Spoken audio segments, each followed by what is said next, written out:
Alrighty. Hello, everybody. We are back with another episode of uh, a special Some Shot campaign. Um, we'll let the creator discuss the game in better detail in just a moment. Before we do that, we'll go around and introduce the people who will be playing characters tonight. Hi, I'm Aaron, she, her pronouns. I'll be playing the part of Althea Nestor. Oh crap, did I take the other name already? I'm not sure. I'll be playing the part of Althea. I am chosen by Pacha, and I have cool powers. So that's me. Althea is also she, her. M, you go. Hi, I'm Emily. I also use she, her pronouns. I am going to be playing Tyrannus. Tyrannus uses they, them pronouns, and Tyrannus is just a simple farmer who just really wants everyone to like get along and have a nice time. But I think they're starting to realize that that's not quite how this place works. Yeah. Ash. Hi, I'm Ash. Is she her pronouns? And I'm playing Vigoya Telmather. She's the matriarch of the Telmather family. Her oldest son is the high priest of Tron. Tehran. I was trying to remember what the correct name was. Sorry, I already told you what the correct name was. Yeah, it's Tehran. Yes, thank you. And yeah, she also uses she, her pronouns. And is here to ensure her family legacy to a certain degree. And I'm Jason. I made the game, and I'm playing the High Priestess, which is the GM equivalent role. I use they, them pronouns, and the characters that I'm playing use a whole range of different pronouns at different times. It shifts around sometimes. And I'm here mostly just to make things nice and complicated in a way that's hopefully fun for everybody. Yep. Sounds good to me. So it's been a little while since our Yeah. last session. Do you want to give those people at home and I guess also us a recap of where we were? Yeah. Let's see what happened last time. I know we're going into the festival of was the festival event or the festival of The other one, the one that the other starts one? with an S. Yes, Suri. Suri, the festival of Suri. That's right. Uh-huh. Yeah. So we're going into the festival of Suri, who is one of the gods of death, and the plan was that both of the two warring or about to be warring families would be brought together at Tyrannus's farm to celebrate this festival. And this is the festival at which we remember our ancestors and commemorate them. And one kind of important thing that happened recently was that the previous patriarch of House Talmitha, Malavish, was strangely poisoned in an interesting incident at Tyrannus's house, wasn't it, as well? Yeah. And now we're here to commemorate our ancestors. Yeah. Let's see, what else had been going on? There was some stuff with. No, the last thing that happened was a big deal, wasn't it? I remember Althea's daughter. Remember that. But then there were things after that. It was. I might have spoken to my son. Yeah, what happened in that conversation, Ash?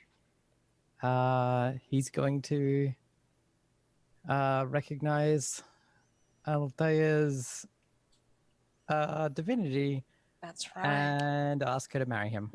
That's right. Great. Yes. This is going to go so well. And she doesn't know. He's not too keen on it, but I convinced him to take her as his primary wife. Yeah, he's already married too, isn't he? Yeah. And she doesn't know that he's promised to marry her.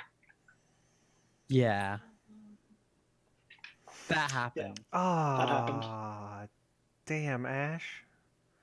I just realized I have an oath that Mhm. says I will join the Talmutha family if they name me the Divine Descendant.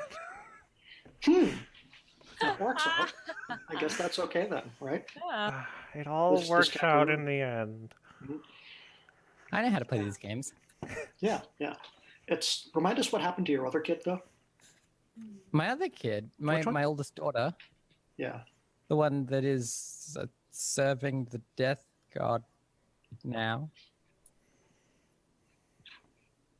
I might have promised her uh to the god of death and borders. Yeah. The one who To Vanth, right? Vanth. And I followed through on that promise. Yep, that was preeminent. She is with Vanth right now. We don't really know what that means, but she's not around. Yeah. I'm a good mum and wife. I'm not sure about the last one. Hey, you made sure that both your kid and your husband were taken care of. Yes, that. It's true. It's completely true. Is there anything else that I'm forgetting that we got into last time that you want to mention before we start rolling into scenes? I think there was nothing major, although I went to speak with Althea, and she was like kind of head of the house, and her parents had kind of were either sort of house under kind of unofficial house arrest, or they've Yeah. gone somewhere, but Yeah, they they're were very In they're seclusion? very or unhappy. something like that? Yes, Yeah. they're very unhappy about the whole thing. So Mhm. that was a bit of a wild card. But we theoretically both houses have agreed to give big offerings at the feast, although I don't know if I've actually spoken to anyone on the Talmudha side who isn't now dead. True. Yeah, there was that whole little hiccup with your arrangement. Yep, we just sorted it out. And he had to go and drop dead. How rude. On the other hand, the two houses haven't actually started murdering each other yet. That's all been True. internal. That's all been internal. outreach. What can I say So- except you're welcome?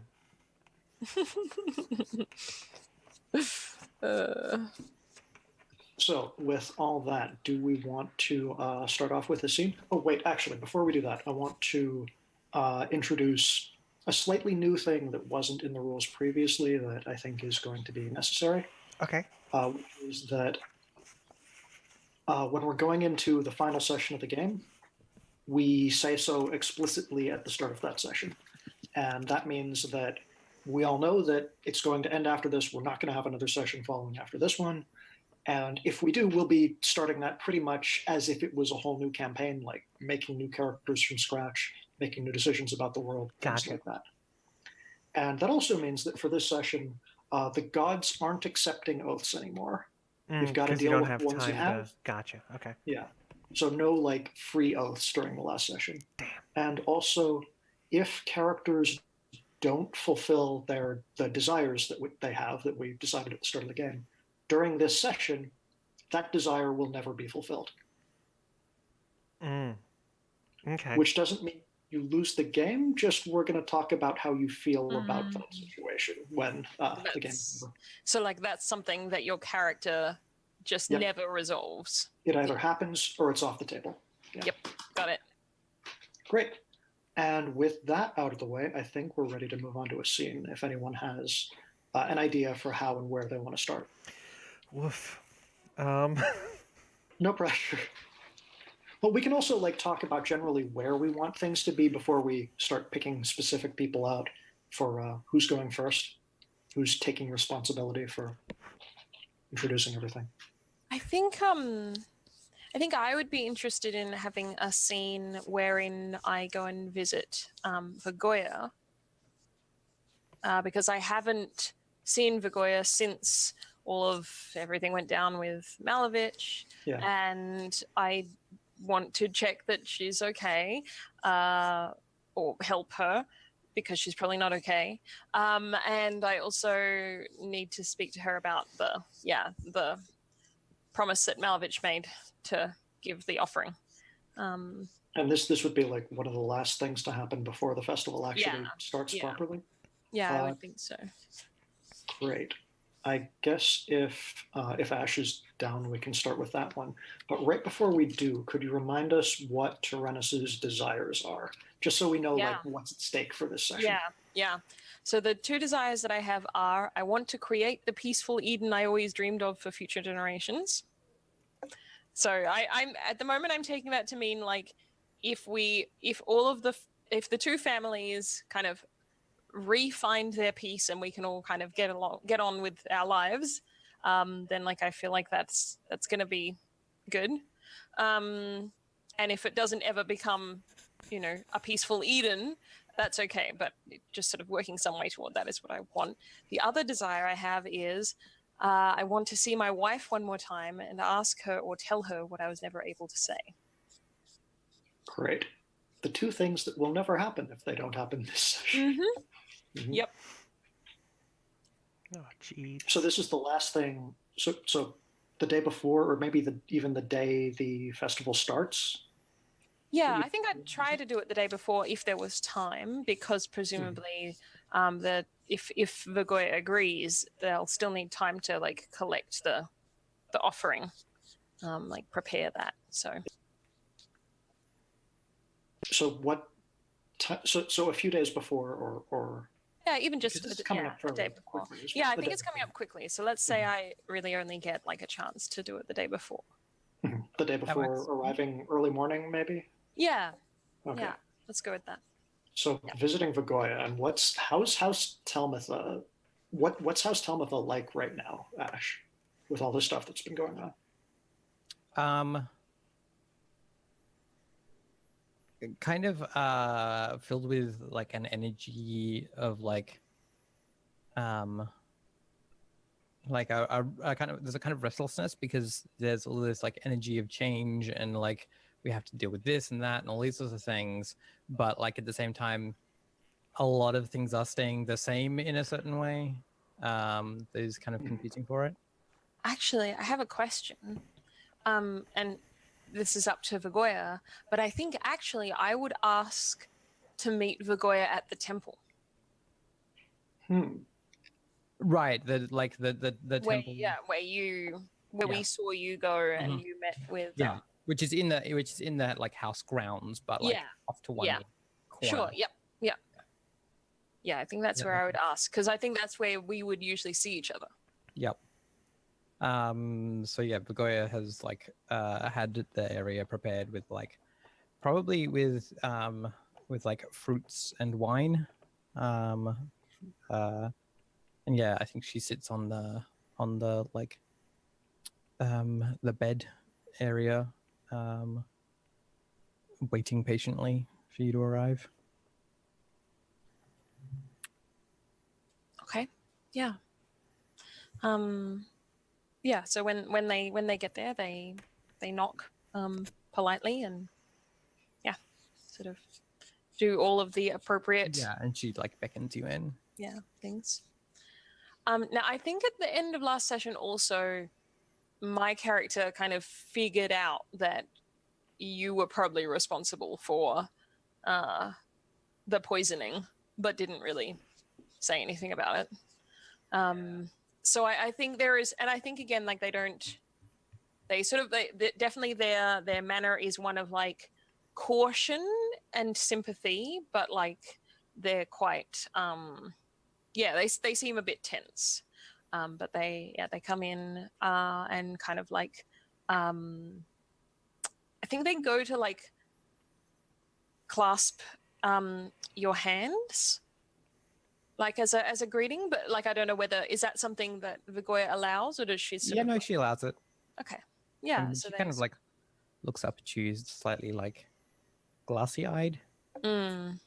Yeah. They like hold her hands for a moment and sort of like squeeze them a little bit and like look into her eyes, and then sit down on the other side of the table from her. And I think there's like a sort of a long really she long like absolutely is like offers you wine and Yeah, no, and they take some and say thank you. And then yeah, I think they sort of sit there for a moment and kind of stare into the wine, and then like sigh, and they say, "Oh, what's your daughter's name?" Primney is the daughter that I But I wouldn't. The eldest. Yeah. I don't know anything about that, do I? know. Yeah. Okay. But like you could ask about her if you had some previous like understanding or relation. Like she's my Not oldest really. daughter. I don't think. I don't think I would have spotted that she was notably absent yet either. No, actually, I think so. I think what they say, I think they just say, the festival is tomorrow. It's at my farm. I don't know whether I told you that. She's like, I'm aware of the organization for the festival, the arrangements. I will obviously I will attend, and I look forward to honoring those who came before us.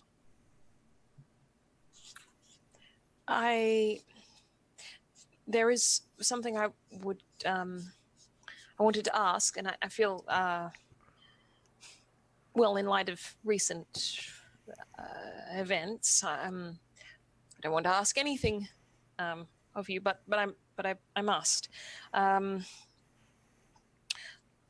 I would like it very much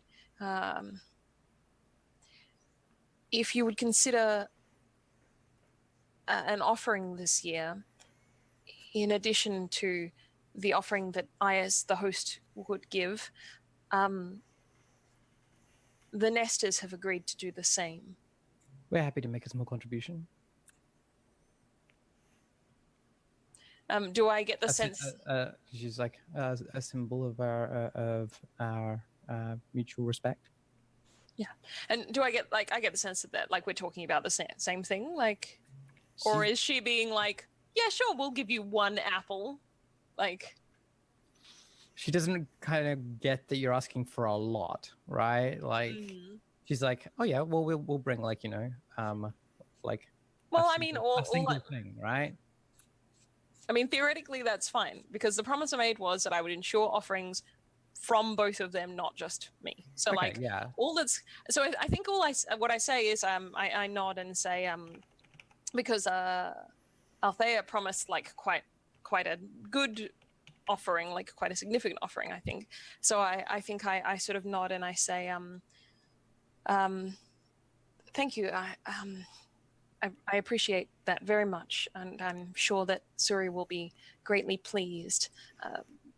Althea has promised a bounty from their harvest, and I think there will be much to admire. So I think they sort of like let you know that like, well, the Nesters are going to do a big offering. So if you bring an apple, well, that's fine by my oath, but also yeah. So yes. Blessed child, generous that she is. It is good that she is. It is good that she is. It is good that she is taking action. Yes. And I think they look like a little bit sort of hesitant, but they don't really elaborate. Yeah, I mean, she's kind of like, yeah, you get very much the sense that Vigoria is kind of out of it. Is there a contest happening here? Well, I'm wondering if because the thing that I would kind of like to do before I leave is like I kind of want to like coax like Vigoya out of her like her days a little bit in one way or another, but I think they're not quite sure how to go about that. Actually, no, I know what I think it might be, and like this would be a sort of like a fade to black situation. But I think perhaps what they actually say, once we've kind of had that discussion, I think again they like reach out and like sort of take hold of Vagoya's hands, and I think they just like look at her intently and say, "Speaking of offerings, should we make one?" Yeah, I think her eye is clear, right? Like she has that thing where like she focuses on you, and I think she just makes a motion towards. I think that makes sense to me. Yeah, cool. Great. And that wraps that scene. So from there, are we good to jump to the start of the festival? I think so. Unless there, well, I guess the question should be: is there anything that anyone needs to have happen before the festival starts? And now we're talking like the morning of, as time rolls on. I figured awkward marriage proposal and all that would probably be good to happen during the festival. So it's also one of those things that like the scene to have it happen can only start if one of the players wants it to. Otherwise, it's just floating back there for me to throw in whenever the worst possible moment would be. I also really like that because I did the first scene, it means that the festival will be like focused on someone other than me, which I think is narratively appropriate, because I think I'm just like madly running around in the background trying to make everyone like happy. I don't think. Yeah, that's interesting. Because it won't be centered on you, but also you'll still be around and sort of available to interact as well. Yeah, exactly.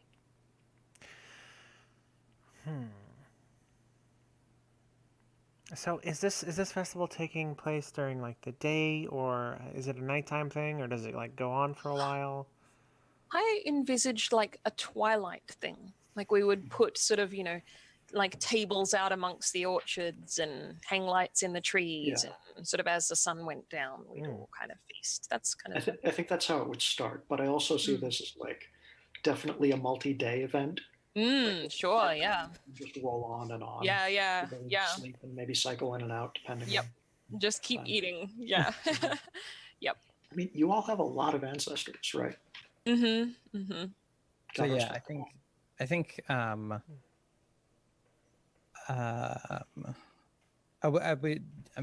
who's framing this scene, I guess, is the question. Because I don't have a specific thing that I want to like set up. Yeah. So the question then is, for Aaron, is there anything that you want to make happen at the start of the festival? And if there isn't, we can like jump further into the festival and skip the start. I mean, I think I want to visit Vagoya. Like, I assume tensions are still a bit high, so I would picture like the families kind of being like kids at a middle school dance. Like all the boys are on this side, all the girls are on this side because they're too embarrassed. I figure it's kind of like that, and I think Althea wants to be the one to go over and start talking to the Telmethus. Okay, so it's the start of the festival. People probably haven't really sat down yet if there's seating for this event, but the retinues of both families have showed up with you on one side and with Vagoya on the other. And yeah, it's definitely a tense moment because as far as most of the Telmethus are still concerned, Malavish was probably killed by a Nestor. Not that anyone can prove it. Oh, good. Since no one really knows who. But yeah, people are at a distance. There aren't as many visible weapons as there were when Malavish was leading them all out to Tyrannus' house last time. But you can tell that some people in the back are definitely hiding something under a cloak here and there from both sides. Maybe even without your permission. Oh, they are so grounded. Yeah. who brought their knife to the Senate. Brutus, what's behind Put your it in the bucket. back? Nothing, Mama. Telling lies? No, Mama. Oh God. Okay. So I think. So yeah, I like so you start approaching towards like our side, right? And like it's clear you're making like you're coming towards me, towards Vigoya, and Vigoya 100% just like elbows her son is like, God, and like yeah, and like pushes. What's his name? I've forgotten his name. Metvia. Yes, Metvia. Yeah, Metvia pushes Metvia like basically in front of like go do the thing, and he's like, Mom, I don't want to. Yeah. Yeah, Metvia sort of married. like takes half a step forward awkwardly and looks back and forth and sort of reads the room in a way that maybe Vigoya hasn't been, and makes eye contact with you and just sort of squints a little and turns his head. Now? I'm like, I'm like, I'm like, there is a crowd. It is time to make a statement. Yep. Okay. So I think before like there's that little back and forth conversation after he steps up, and I think Althea like she notices that he's there, but that's not who she's there for. So she like picks up her pace until she's almost jogging and like runs over and then like throws her arms around Vagoya. And she's like, "My treasured friend, how are you?" Yeah, and Vigoya just like is like, like a wooden board. It's like, and it's like, and it's like, look, and like looks at Metvia like, look, see, you fucked it up. And yeah, she's like, and she says, and yeah, she's like very formal with you. She's like, Oh. yeah, she's like, and she's like, not heaps formal, but definitely like, yeah, there's a Like more formal than we've normally been. yeah, exactly. Yeah. She's like, it's like, she's like, I'll tell you, your house has had, your house has had so much turmoil recently. I think she I like hope, I hope that you are well. she takes a step back because like I'm sure this definitely feels different than normal, and she kind of like her smile disappears for a second, and then she's got like it's replaced by this fake one, and she's like, things are changing in the Nestor house, but for the better. I'm so glad to hear it. I'm so thankful to you for your role in repairing the relations with our house. And like I think she says that like quite loudly, right? Mhm. Like, that you that the nesters that the nesters came together and and what's the word I'm looking for? Corrected, made reparations for one of the few misguided members of their family, right? Like, and I'm specifically being like, the nesters are nice, everyone. It was just one crazy person who stole the thing, which I don't even know that it was, but like that's the story I'm selling. Yeah. the face saving thing. Yeah. And I think she looks at you and is like, okay, I'm gonna play along. And she's like, I'm merely acting as Pacha would act in my place. For as a chosen of Pacha, it is my duty to try to heal wounds that exist and bring communities together for growth and prosperity.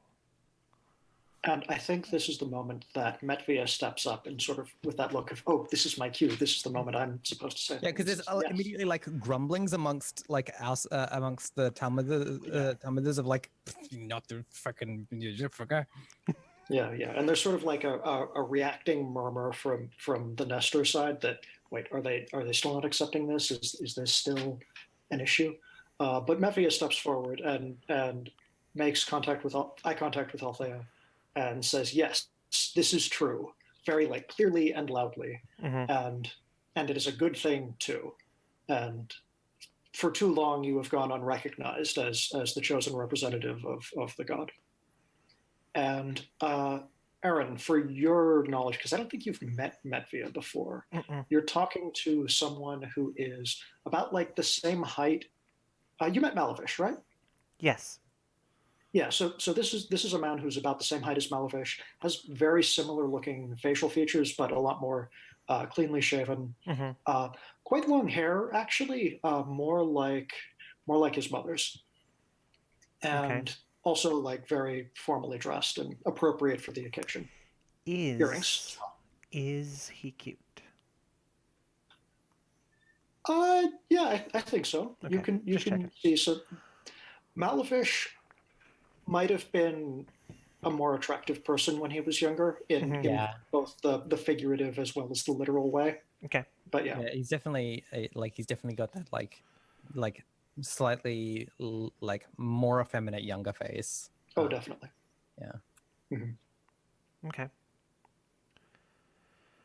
And Um. he sort of bows forward and says, "We have not met yet formally. I am Metvia, the new patriarch of House Tamatha, replacing my father, Malavish, who you knew."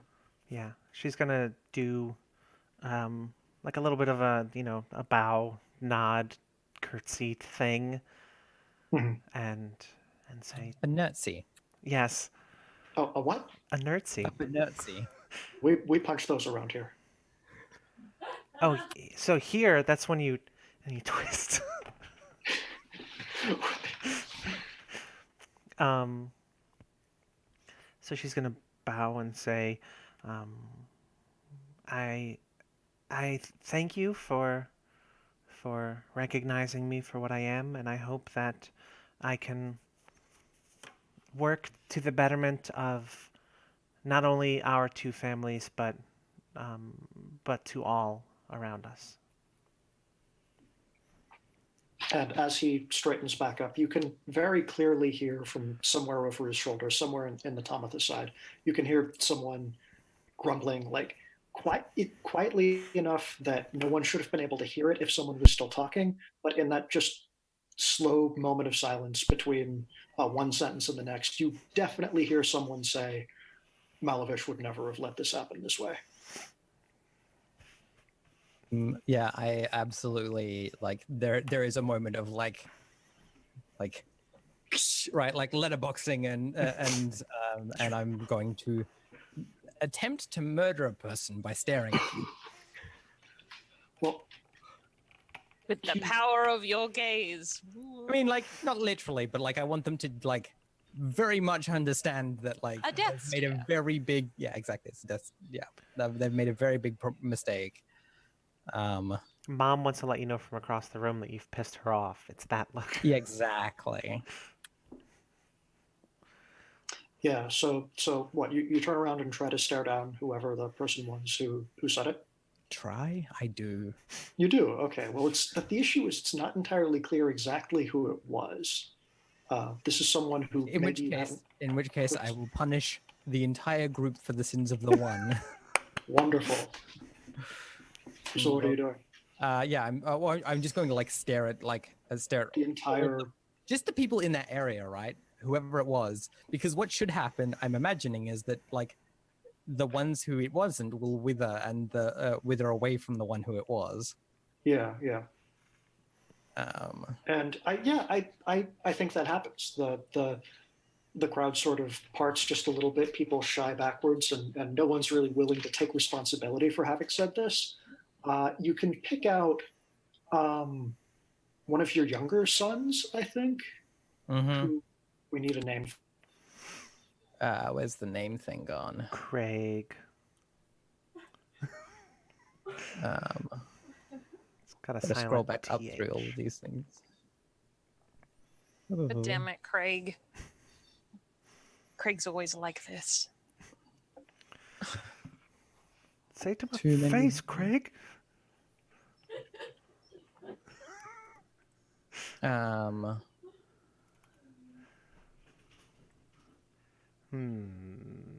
Where's the? Does someone want to suggest a name from the list? There's Letham, Letham. That works. Yeah. And yeah, like I want to at least initially reprimand him without words.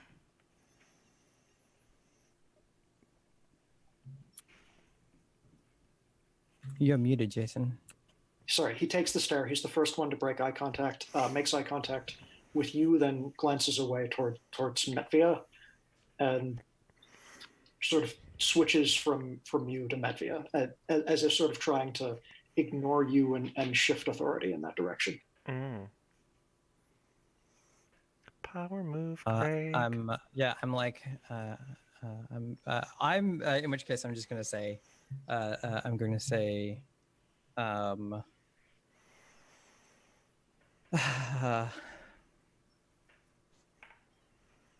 like I'm gonna like be like very dramatic and be like oh, as oh, how blessed I am, like, you know, just like call out to the gods, right? Oh, how blessed I am to have a son be the head of the house, and that my eldest, who becomes high priest, right, like be so wise and so courageous and so generous with his heart that he would lead us all into an age of prosperity, right? Just be like, he's the one that's the head of the house. He's the one that, like, you know, just he's also not an idiot. Right. Craig. So everyone hears that, but Letham, as it happened, Letham doesn't say anything in response. But midway through the sentence, you realize that for some later ceremony or other, there's something involving the masks of deceased ancestors that get used for a dance of some kind. It just so happens that Letham is the one who isn't wearing right now, but is holding very prominently in his arms the Mask of Malavish. Of course. Very recognizably, too. And it's new, so everyone can tell that this is the one that has just been finished and brought to... Great. Totally fine. Can you paste that name in the chat for me? In the yes. Roll20 chat? I'm trying to think of if there was anything else that I wanted to happen for the scene. Well, I'm wondering if Metvia is going to say anything further, or whether that's as far as he gets. Yeah, well, curious as to whether he passes. He carries out the entire orders from my son, who is ushering in a new age. Yeah. I think Metvia catches your drift again and says to Althea, before the ceremonies start, may we speak privately? And I realize this isn't quite what you were looking for, but he's doing the best he can. It's cool. Of course, I am always here to. Yes. She doesn't know what to say. So I am Metvia, overcome with joy at the state of my family. We should dance. yes. Oh, is the dance starting? Is this the start of the dance? No, I think it's not the formal dance. I'm just being like, we should have. Let's all give them some time to talk amongst themselves. Yeah. I like the idea that I've been standing like kind of on the fringes of the group this whole time, like kind of like pottering backwards and forwards with Tiv probably helping me as well, but like pausing to like sort of stare at everyone and like look worried and then look relieved and etc. And then when Vagoya is like, it's time to dance, I sort of like scramble and like kind of like wave at some musicians who are over to the side who are still like setting up and say like, music. It's like a single oboe starts playing because they're the only person who's free. Yeah. A single clarinet. Mm-hmm. Well, a single clarinet, and then other instruments join in. And it isn't.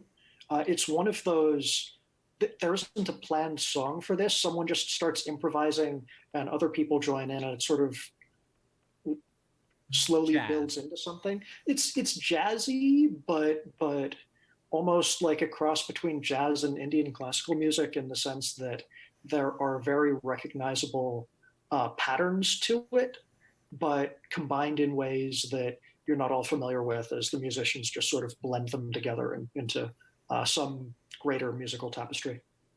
And I guess dancing starts with that. I'm not sure the larger crowd is joining in too enthusiastically, though. I think at the same time, I would like be finishing putting the like first sort of round of food out on the tables. So I think maybe when I like kind of spot that like, yeah, most of the crowd isn't in a dancing mood, then I think I would like stand up sort of on the kind of the raised almost like deck area that is next to the house, and I would say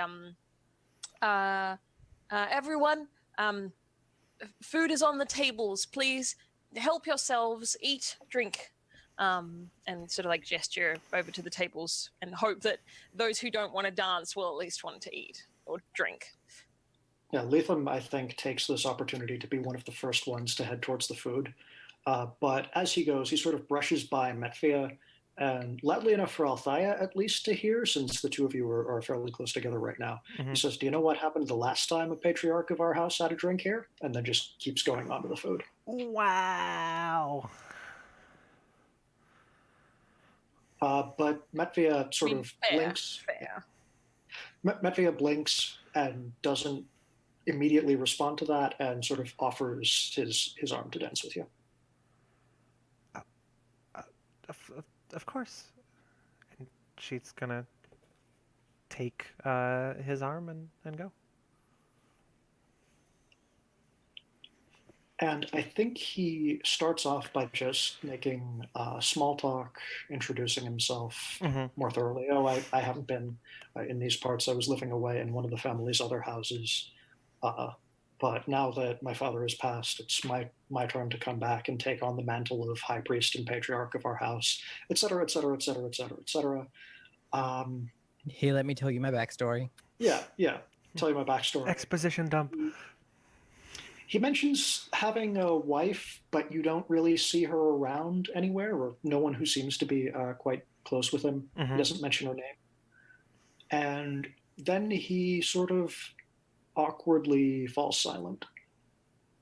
And I think she's gonna try to like keep the conversation going, and focus on the wife. Be like, oh, what's she like? What's her name? How long have you been together? How did you meet? I'm so interested in love, and everyone has a different story, and my friend Tyrannus runs this place, and they've got such wonderful stories about their partner, and I hope that one day I can have stories like that too with someone. I'm making this all about me. I'm sorry. Tell me about your wife. Oh, that's all right. Fersu, she's wonderful, but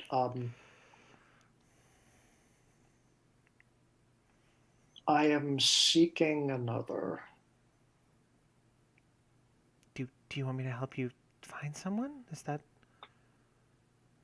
I understand that there have been extreme tensions between our houses, and my hope is to mend those by bringing our houses together. And I think she's still not getting it. She's like, Well,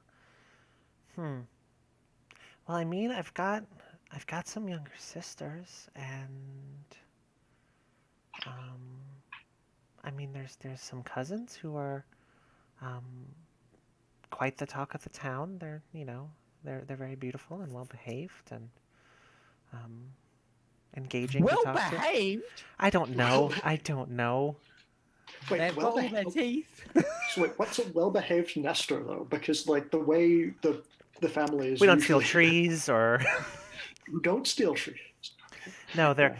they're they're very they're very attractive, and they're educated, and um, they've they've traveled and seen things, and they would love to see, the world with you, and all the different houses that you go to, and all the stories you have to tell. I think they would be a great He match.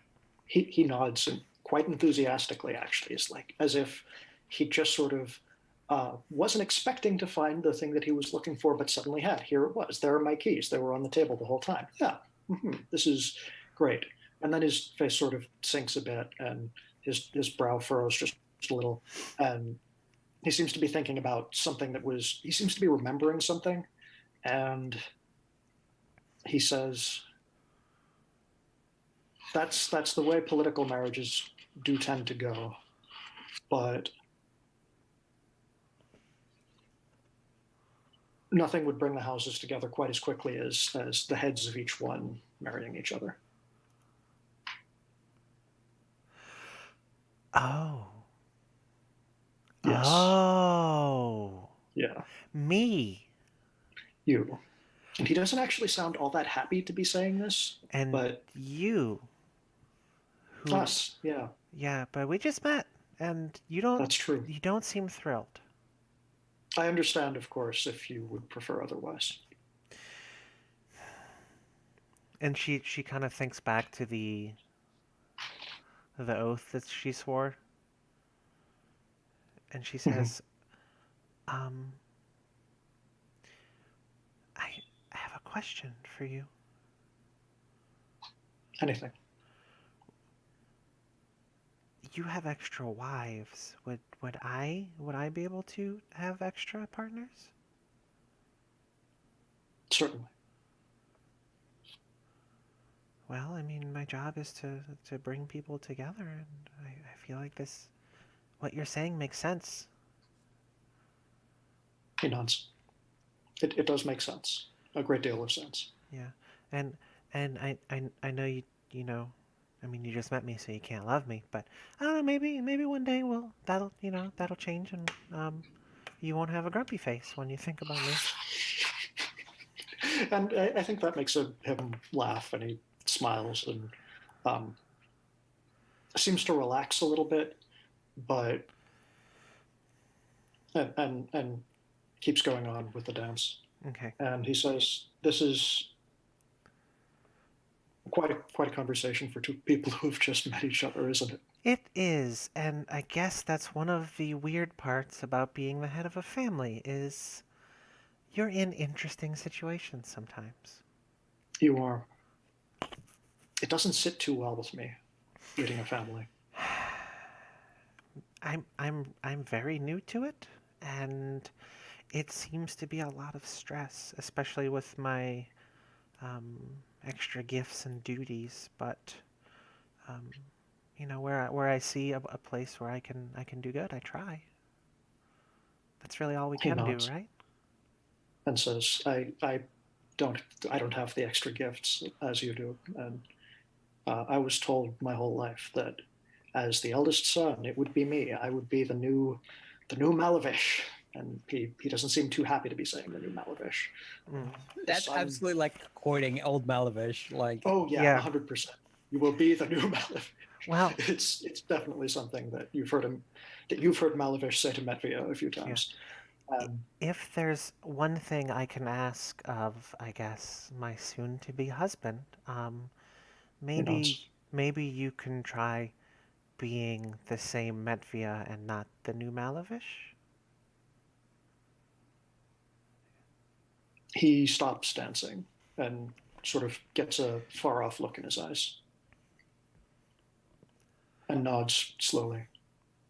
A great deal might have to change for this to happen, he says. Change is never easy, but trying to emulate someone else sometimes dishonors both you and them. And dishonors Turan as well. Change can be good, I guess. Hmm. I won't even correct your pronunciation of Pacha. Does that end this scene? Yeah, I think after she says that, she boops him on the yeah. nose, and that's probably like the Oh. camera pulls out of them dancing. Yeah. Mhm. Aaron, how are you so nice? That was adorable. So, That was great.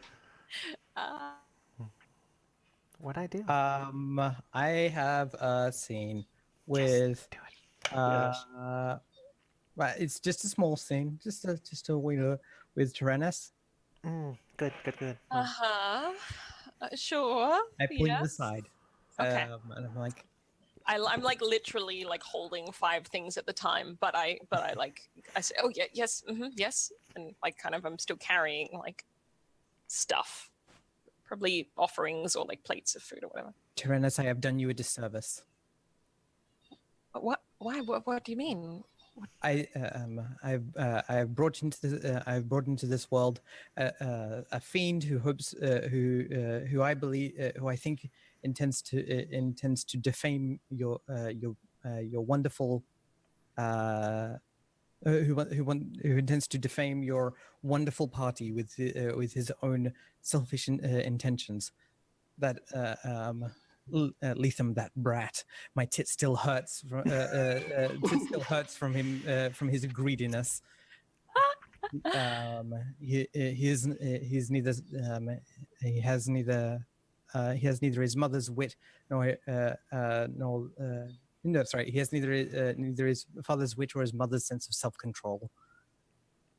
Yeah, and as you're saying all of this, like Tyrannus is just getting like sort of increasingly like worried looking. Their face sort of, goes a bit pale, and they say, well, of course you're not responsible for your children's actions, especially not now that they are adults. But I appreciate the warning. What do you think he might do? I think that I expect him to start a fight or a disturbance of some sort. You see him carrying around. You see him carrying his father around. I did see that. Making he's already begun to express his dissent at the at the beautiful proceedings of your dance so far. The flower arrangements, by the way, are absolutely lovely. Thank you. Thank you. That was my friend. Yeah. Anyway, well, I mean, it is a feast, and of course, there will always be 1 or 2 disagreements. People get rowdy. She's like, you have preparations in order for you. She's like, oh, thank goodness! I'm so glad that we have such a conscientious host. Some people wish that people were as the gods themselves. But we know this is not true. I'm so glad that you have it handled. Thank you so much, Tyrannus.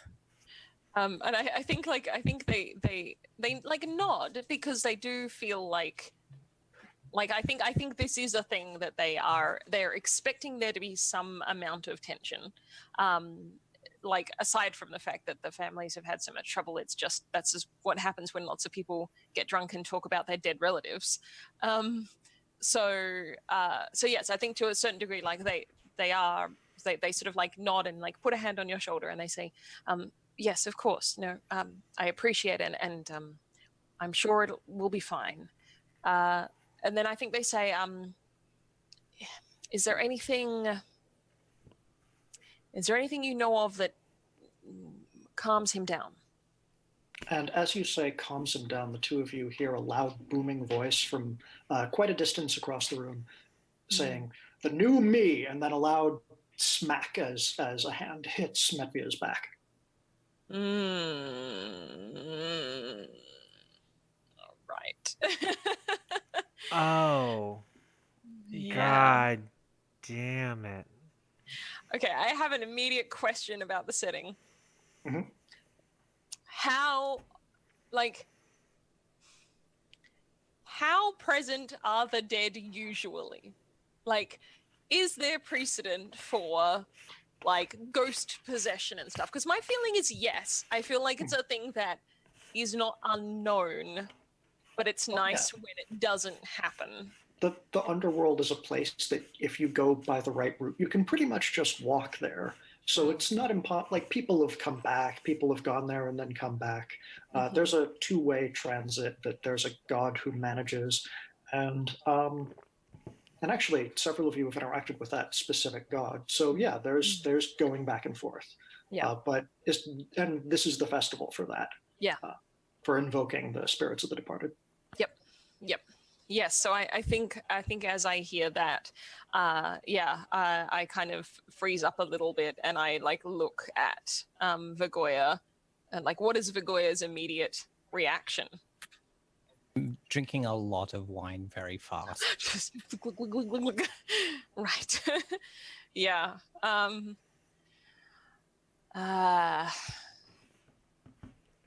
I think I just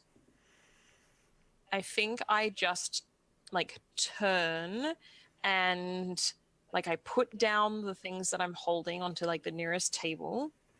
And I think I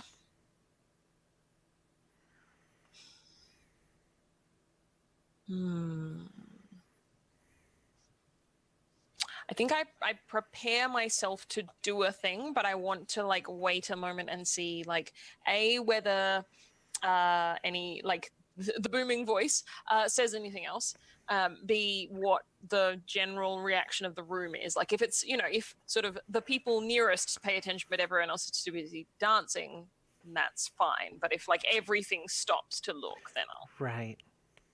Yeah. I like the idea that it's like intentionally made more booming and manly, because like Lethem is my youngest. He's probably not yet like got his full beard. No, he's in the 16, 17 range and can't really do the voice himself. Yeah. Yeah.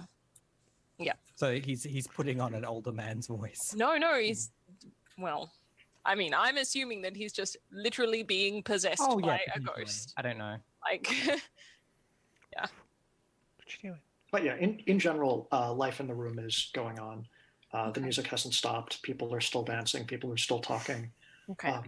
There might be a little bit of a song starting up with actual words in it in one corner of the room, but it's not really clear what people are saying to each other. Okay. And you hear the voice, "Go easy on that stuff; it'll kill you." I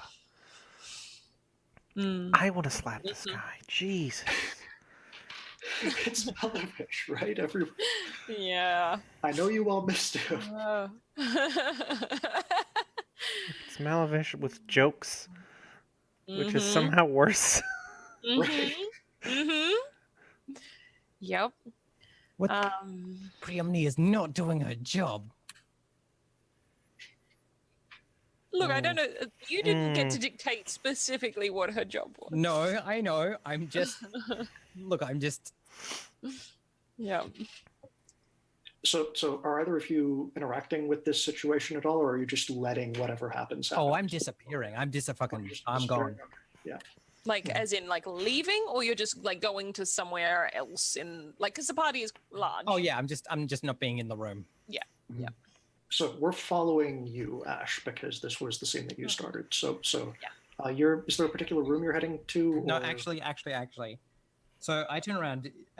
What I presume I see is Lethem wearing the mask. Oh, no, you see Malavish. Oh, for fuck's sake.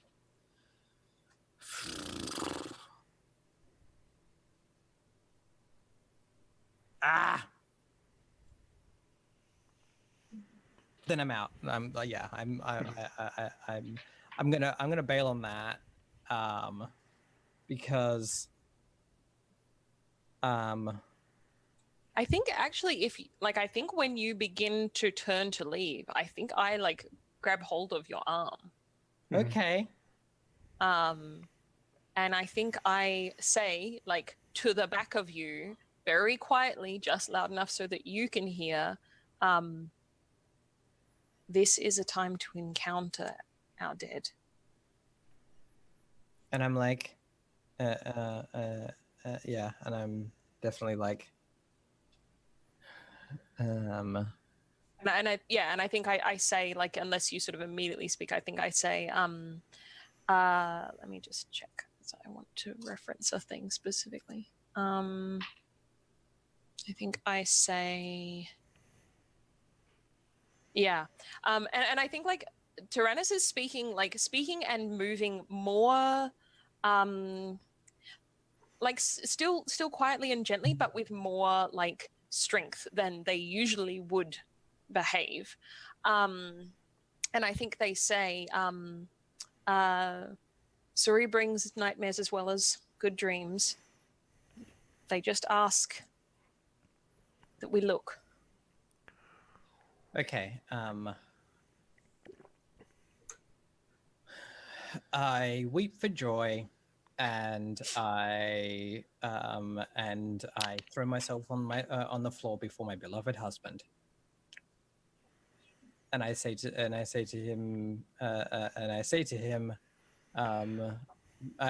beloved, my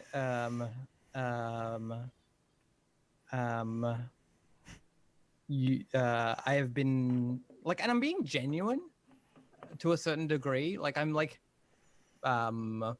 without you, my life is like, in the days since your passing, my life, I have walked in shadow, blah blah blah blah blah blah.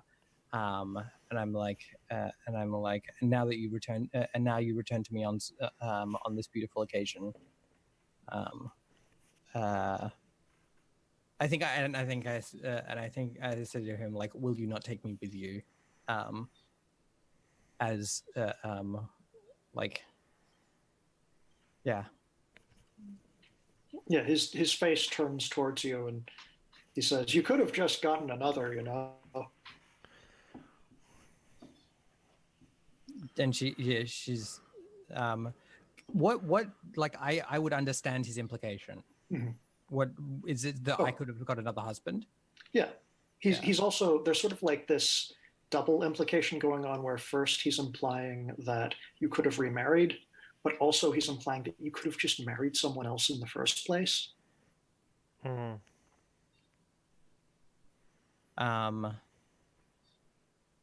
And I think I say to him, like, you know, I'm like, I spent, you know, spent 40 I spent scores of my life at just at your side, beloved. I cannot imagine a life without you. This is beyond my understanding.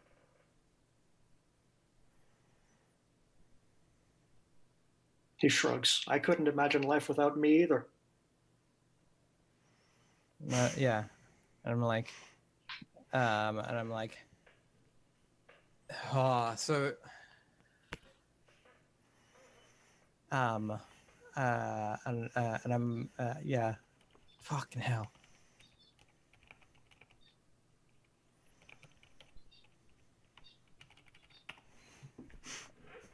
What you? I think, sorry, I don't want to interrupt you. There's something I want to add which might be useful to you. I don't know. Yeah. I feel like at this point, actually, because I think when you sort of like make this move and you go over and you sort of begin this very kind of like big and theatrical thing, like, I think Tyrannus is like kind of initially like a little taken aback, like that's not quite what they expected you to do, but then they sort of react like yes, okay, well, this is fine. And I think actually they for purposes of Tyrannus, this is 100% a conversation between Vigoya and Drunk Lethem in a mask. Yeah. Right. Gotcha. Yeah. Okay. And in fact, a lot of this, like most of the things that Malavish has said, just you haven't heard them. It's just Lethem sort of slurring words and fumbling around. Okay. Right. So it's ambiguous as to like how much of this is festival magic and how much of this is Vigoya is incredibly troubled. Well, I would go so far as to say that it is 100% festival magic, but like the festival magic is something that Vigoya is experiencing rather than. Gotcha. Yeah. Okay. Yeah. Okay.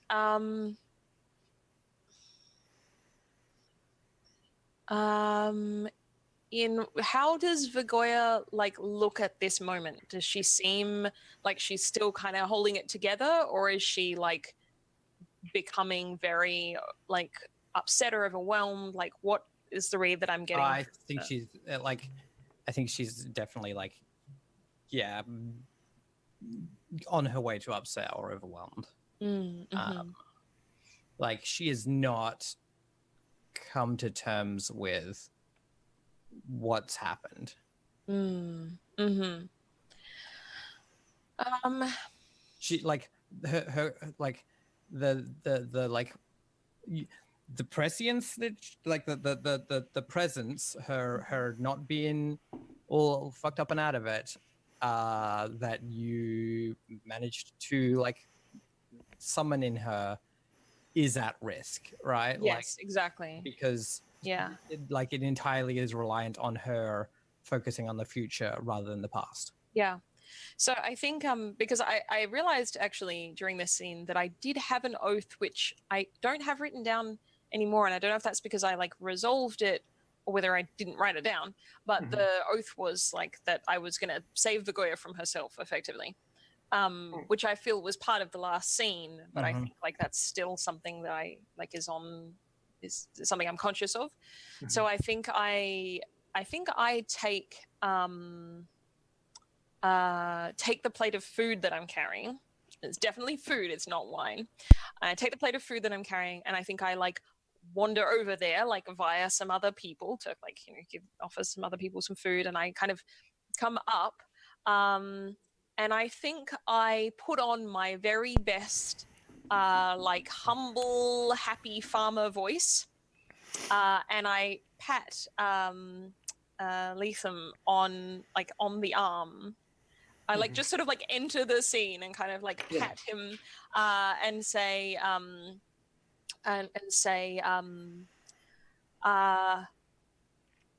it makes me both sorrowful and joyful to see you take on your father's mask this night.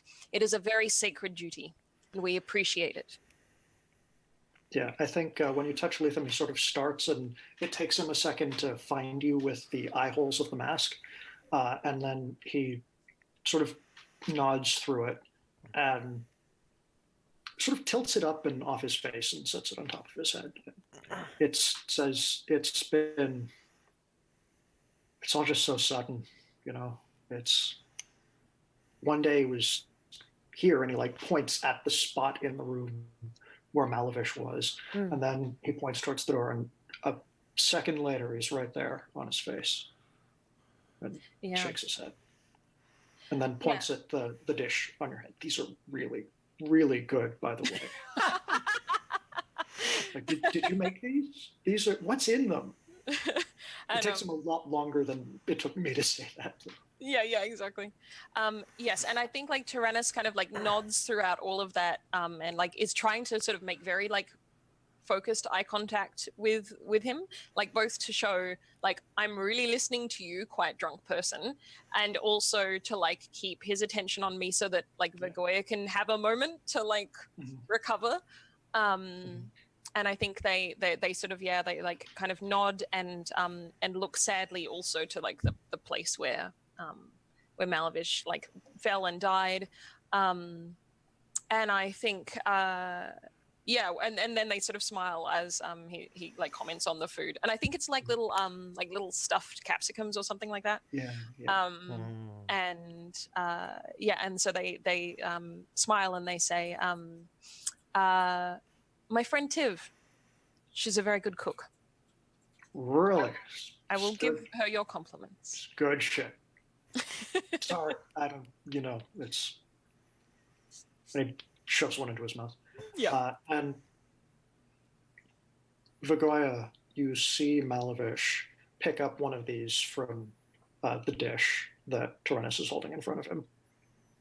And he turns back to you, and with a lot more serenity and sincerity than you've probably seen from him in the last couple years, he says,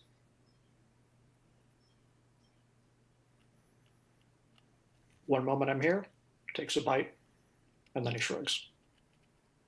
Chews, swallows. And yeah, I absolutely And then he holds out the other half of it to you. yeah, and Will you I finish it for me?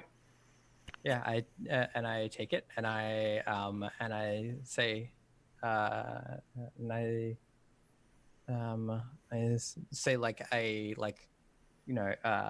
holy like language, sort of like Latin version of like this too shall pass, or like nothing gold can stay, or something like that. Yeah. And I eat it. So, Tyrannus, you see Fagoya just put half of one of these capsicums in her mouth, and you didn't see her take the first bite. Yeah, I think it's something that I don't like. I think I don't notice very much. Like I just sort of I assume that I missed that because I was focusing on on the sun. So yeah. Ash, does this end the scene?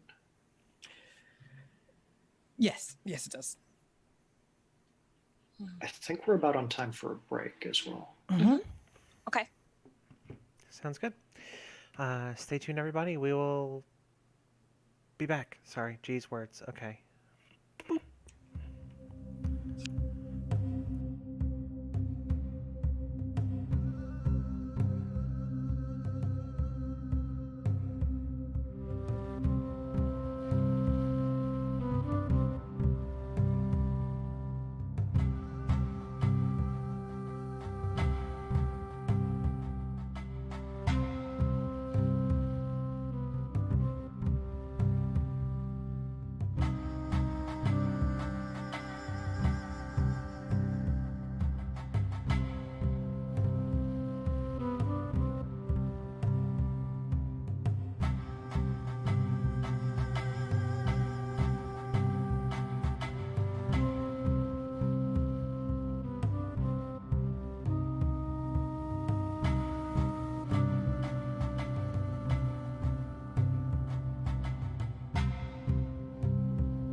Alrighty. Hello, everybody. We are back from our short refueling stop. So yeah, let's get back into things. I believe we had a discussion brewing. Yeah, we were just starting to talk about what happened to Vagoya, or how Yeah. people were interpreting that the end of that scene. Yeah, I really because I was interpreting it as it that being about like, I'm like Vagoya is either Vagoya has accepted death is the way that I interpreted that that thing, but also Emily was saying that she had a different Yeah, my read on that situation was more, especially because of the thing you said about like, you know, this too shall pass. Everything ends. I actually read it as like, Malovich offering you like a way to like move on from what had happened, and you accepting like to I feel like those are the let two go of it. outcomes So of this situation, right? yeah. Yeah, Is either she moves on or she moves on. yeah, because I Yeah, saw it when he said like, one day you're here, and then he took a bite like he's done, and then he offered you the other one for like you eat this, and then like show me that you're done and I'm good and I don't have to come back, sort of thing. yeah, that was my Right. read. Yeah. That was my read on it. Yeah. I'm fine with either of those interpretations. We can like I'm good with it I'm happy to being leave it in the air left. for now. Yeah, left is an ambiguous thing because I think that's a really interesting. Like I think it's really interesting that it could go so differently. Mhm. Like I, as a player and character, am invested in Vagoya staying alive and like healing and moving on with her life. I'm like I'm not I'm not super keen on the like version of the story where just everybody dies because that's the only solution for grief. Um, but like I'm if that's the way that story goes. That's I'm happy to see just leave it ambiguous for now unless it needs to Great. be. Mhm. Great. So, with that having happened, I'm kind of curious what Tyrannus is getting up to as the party goes on, because all this has been happening without Tyrannus being the center of the action. But when they get a break and a chance to actually focus on something, what is that? Yeah. So I'm curious about the masks as a tradition. Mhm. Is it a situation where like everyone from the community that has passed on like has a mask that is here and that's like part of the festival, like they're all here and Mhm. you can choose to kind of take them on or like host. I mean, I don't mean host in like a spooky ghost possession way, but like Mhm. be the person who like recognizes this. Yeah, embody them. That's a good way of putting it. Is that kind of how you're picturing Yeah, it? I was thinking something like that. I was thinking of it as being, well, I was thinking for House Talmutha at least, that it would be with how many children there were, that it would be a mostly within the family thing, where you would have the younger children of the family Yes. sort of Oh. performing as the older ones. Okay, so I have a suggestion, and this involves like potentially a new NPC. I think Yes, creating great. a new NPC, but I think I like the idea that there is a moment where Tyrannus is like, just kind of like taking a break from hosting, not really thinking about like just kind of thinking about what's going on with the two families and like how to keep the party all under control because it's like it's a lot. Yeah. And so they're just sort of like taking a moment to breathe. And I think they see near to them a child, maybe like of one of the families or just another like farming family or something, Yeah. playing with the like the area where the masks are, and the child has picked up their wife's mask. I think and I think like maybe sort of when the child sees them or like sees them looking or something, sort of like they have a moment. I don't know. Yeah, I think, yeah. So there's a younger child, a girl, I think, who has picked up mask that the mask of Priestess, and this is sitting because the masks aren't all sitting together in one big pile, are they? Mhm. They're I don't know.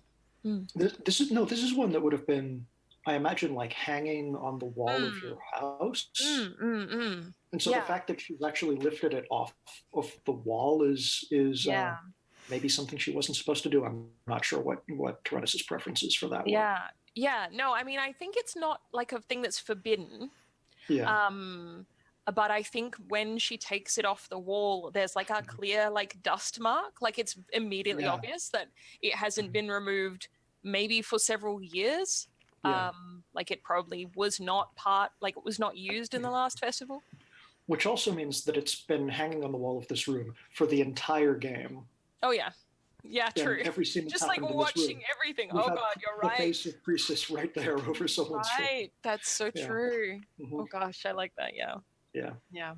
Yeah, so she lifts it up, and she hasn't put it on or anything, but she's Mm. holding it in front of her face, almost as if it were a mirror. Mm-hmm. Yeah, and I think I kind of look at her and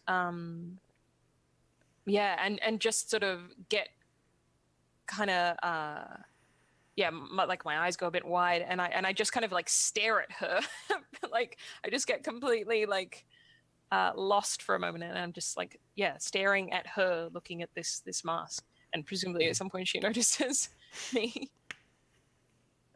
Yeah, I think she does. She glances, she sort of breaks eye contact with it because she's sort of very much been holding eye contact with the two holes in the mask, and glances over and sees you and looks back down to it and up back and forth a few times and moves half as if to set it back on the wall, Mm. and then Yeah, and remembers that you've already seen and yeah, yeah, get and I kind of think I scared. like put a hand up and I say, Mhm. "It's okay, it's okay. Mhm.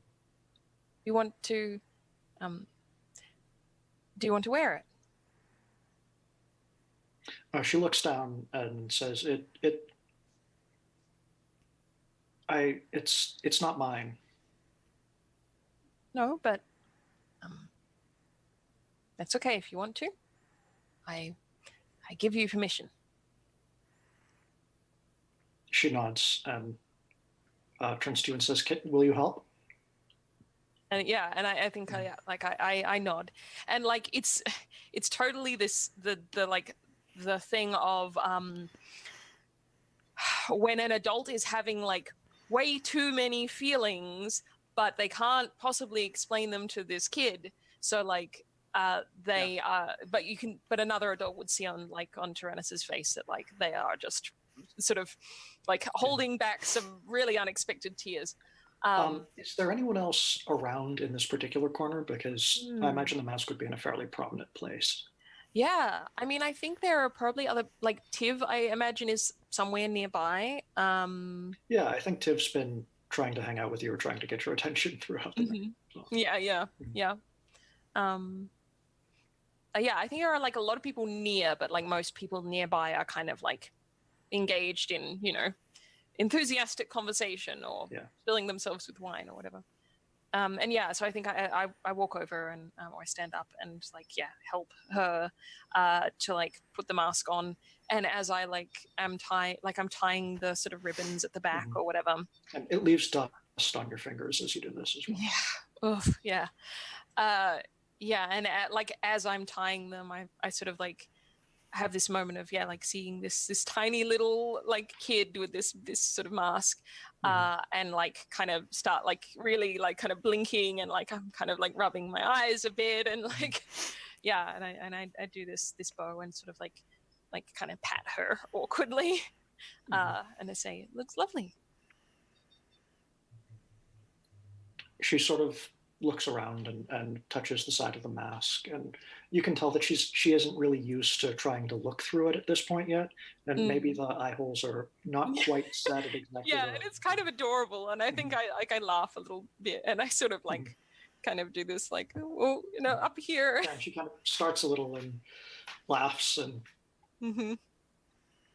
starts to get a handle of sort of where it is and how it sits on her face.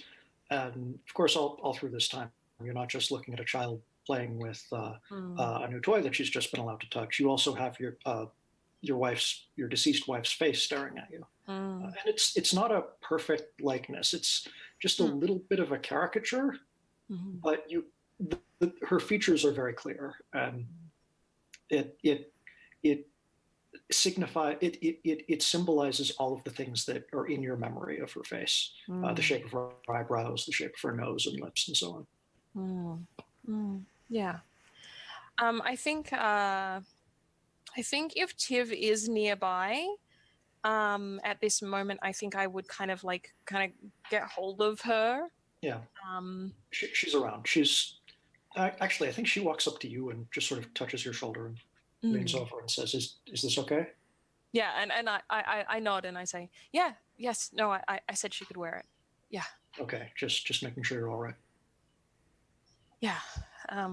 You can smell wine on her breath as well, and she's not sober at this point, but she's trying very hard to be doing the thing that she's supposed to be doing as a friend right now. Sure. Yeah, and I imagine Tiv to be like one of those people who would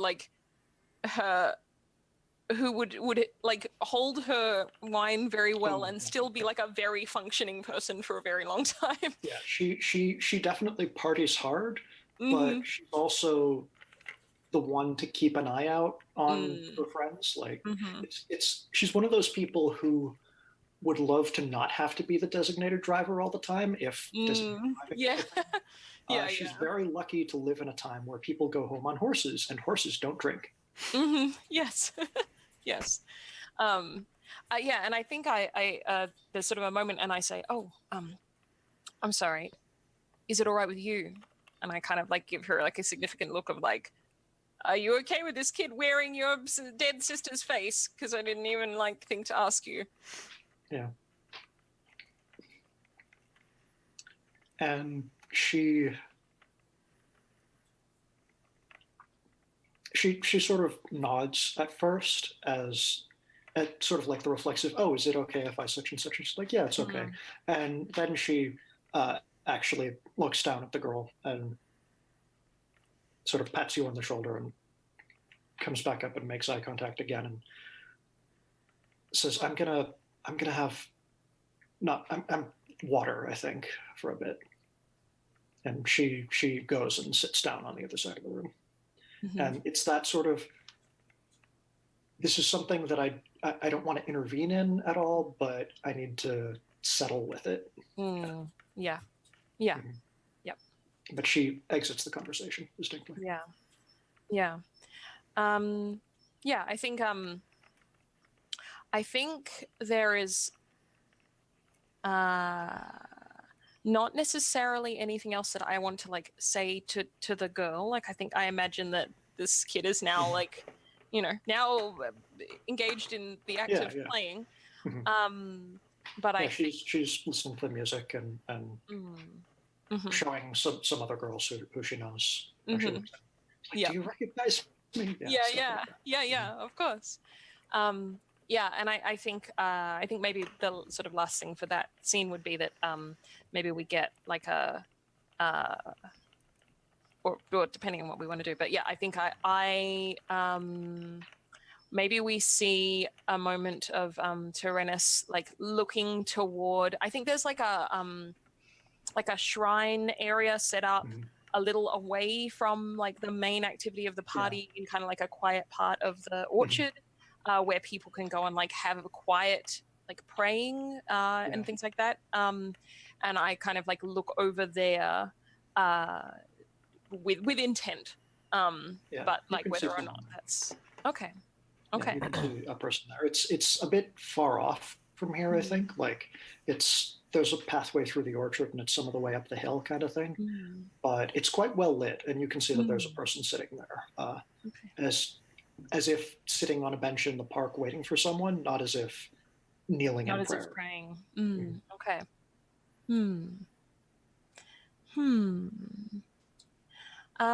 Meta question. I think I would like to do a scene wherein I go and pray and maybe speak with dead wife. But I don't mind whether that's a thing that we do now or whether we go to other things and come back to that. So Yeah, this does feel like a good moment to break if we wanted to switch to another scene first. yeah, I think that's good. I'm good with that. Yep. So is it my turn? it can be if Ash doesn't have something that she wants to, some truth that she wants to examine or interrogate right now. Not specifically. Mhm. I'm feeling really solid. Great. So yeah, what's Althea up to?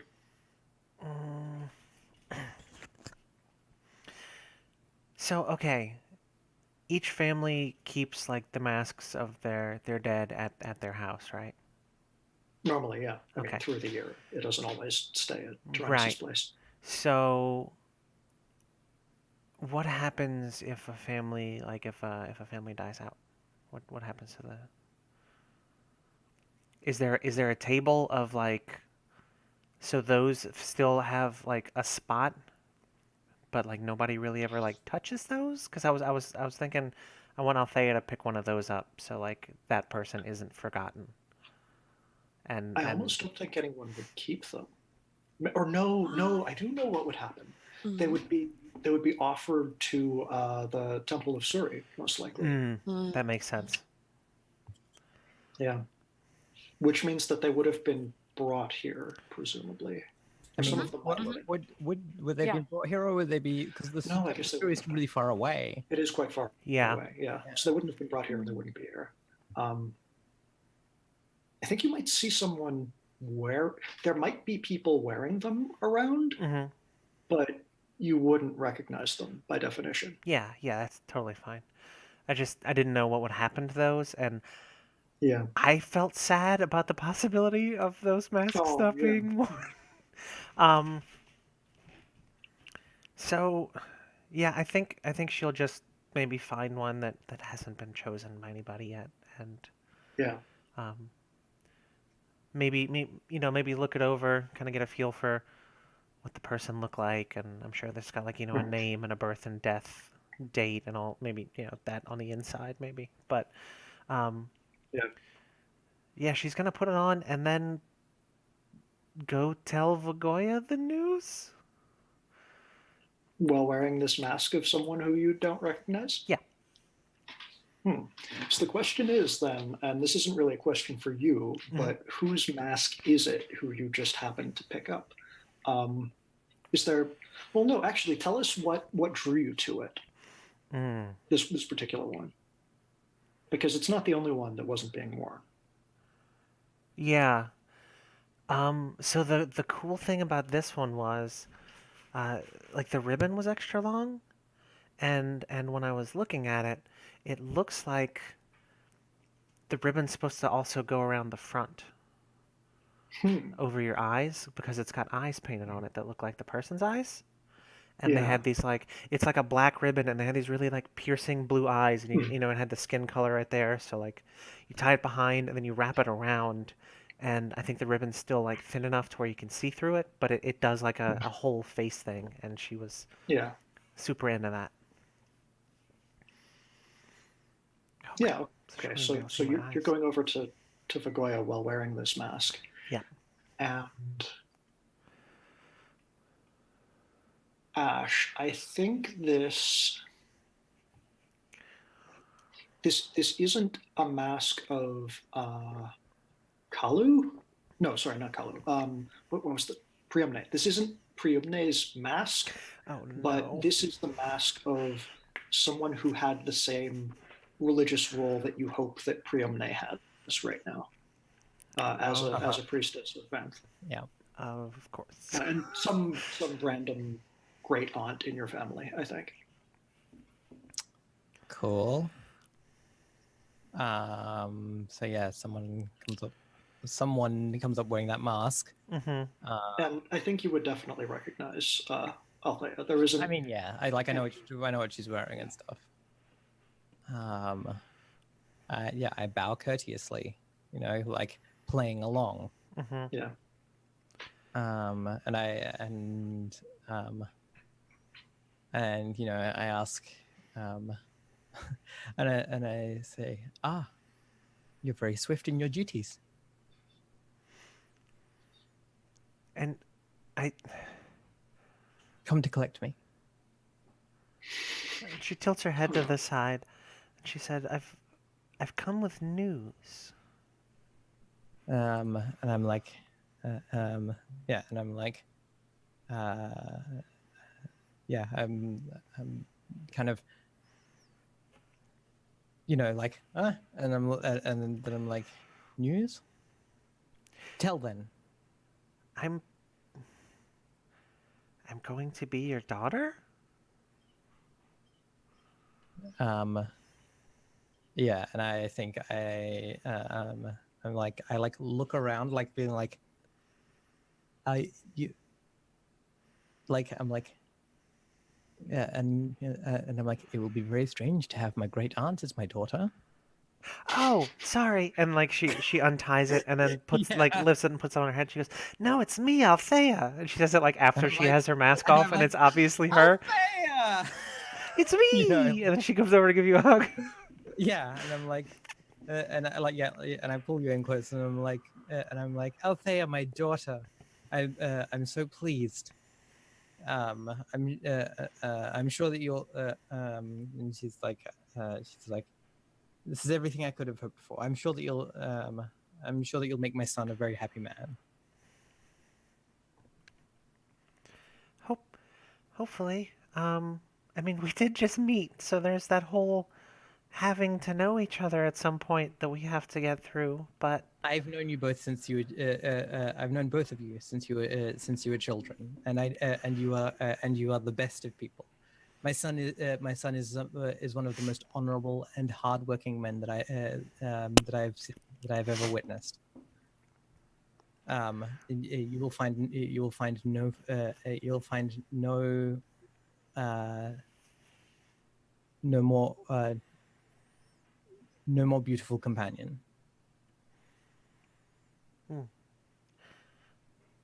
well, I've come to trust your judgment um, throughout And he, my no more life. beautiful companion than you. Ah, and she's trying to like look away and hope that you can't see No, that I she's. absolutely grab your face and I'm like, you are touched by the gods, child. Do not, and yeah, she's like, just do not deny your beauty. Fine.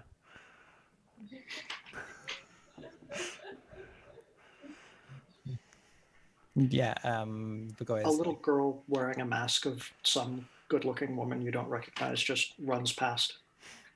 Oop, hello. It's me.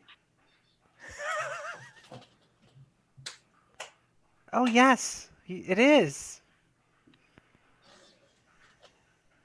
it is you.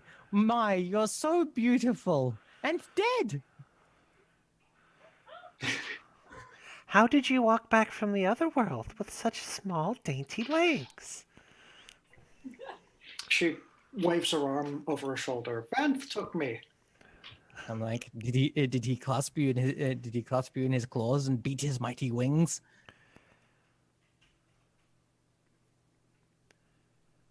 Yeah. Yeah. I'm like, best be careful he doesn't take you back. She runs off again. Yeah.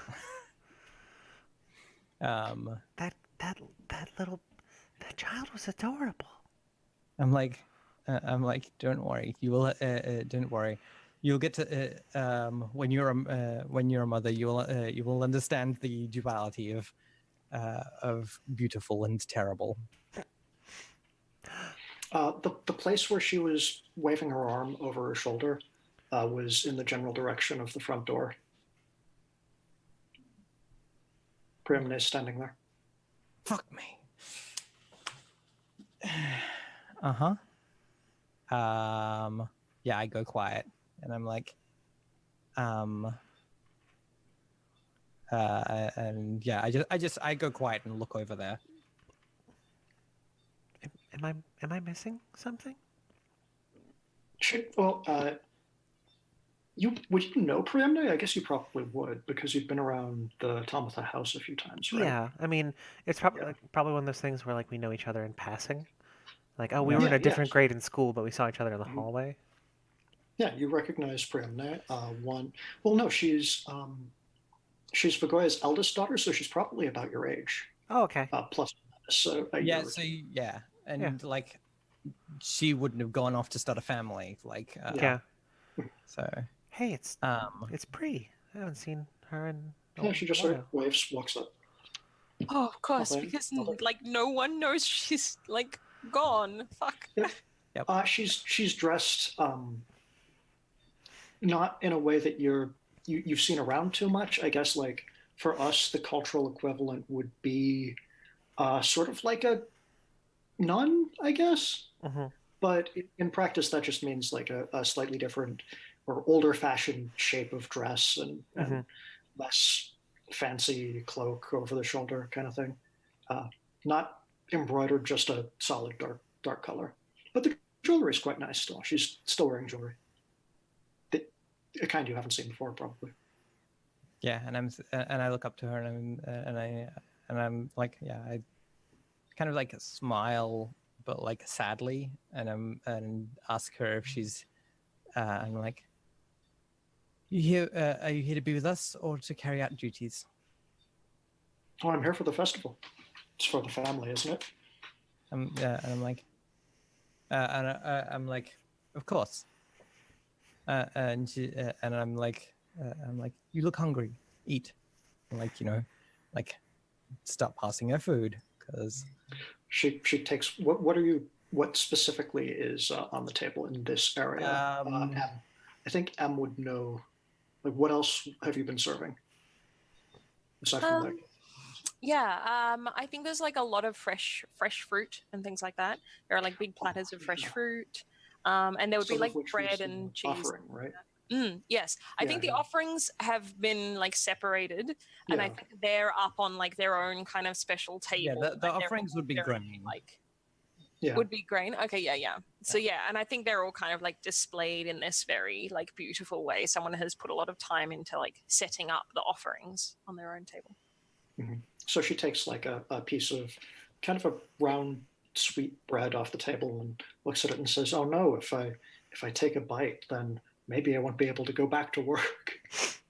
And she starts laughing, and then takes a bite and shrugs. Yeah, and yeah, like, yeah, this thing of like joy and like and friendliness and smiling is on Begoya's face, but like it's that thing of like because otherwise she would be crying. Oh, you got a job? She nods. Oh no. You okay, Ash? Yeah, I'm fine. Yep. Okay. It's just so cute the way that you're so innocent. What are you like a scribe or something? What are you doing? I haven't seen No, you in a I'm while. priesting now as well, like Mom. Oh, for who? Van, Huh. Okay. there's more travel involved than yours. And she points back and forth to the two of you. Oh, yeah, I suppose. It's a walk.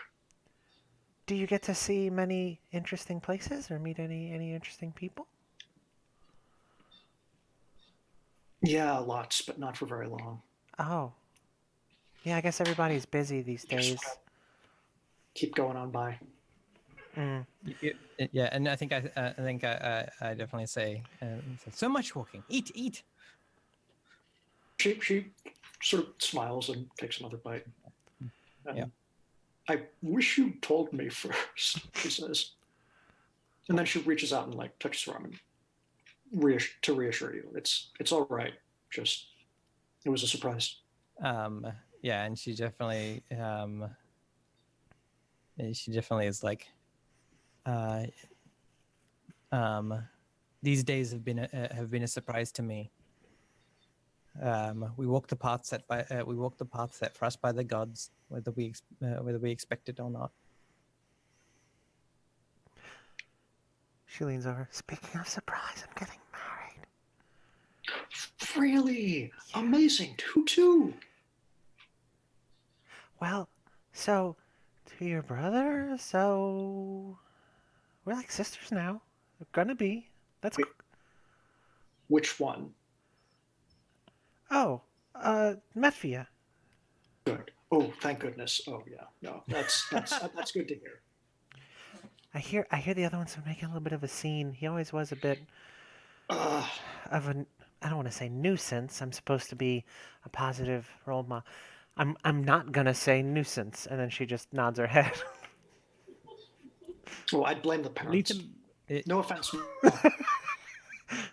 I'm like, I yeah, love and I'm how like, and I'm like, sassy he has and I'm become. like, and I'm like, everyone told me he would be fine. That his head was already solid. And she Maybe looks you over. shouldn't have dropped in on it. She just looks over. I'm, What'd you do? I'm like, I'm yeah, and I'm just like I'm drunk and I'm like, no, it was the eating bugs. It must have been the eating bugs. I'm gonna learn so many family stories. And one of the servants told me that after I had reprimanded him, she found a stocking in his quarters filled with bugs. What? Wait, he was eating them? She's like, I love my Lethem. I didn't know that one. Do you have wine?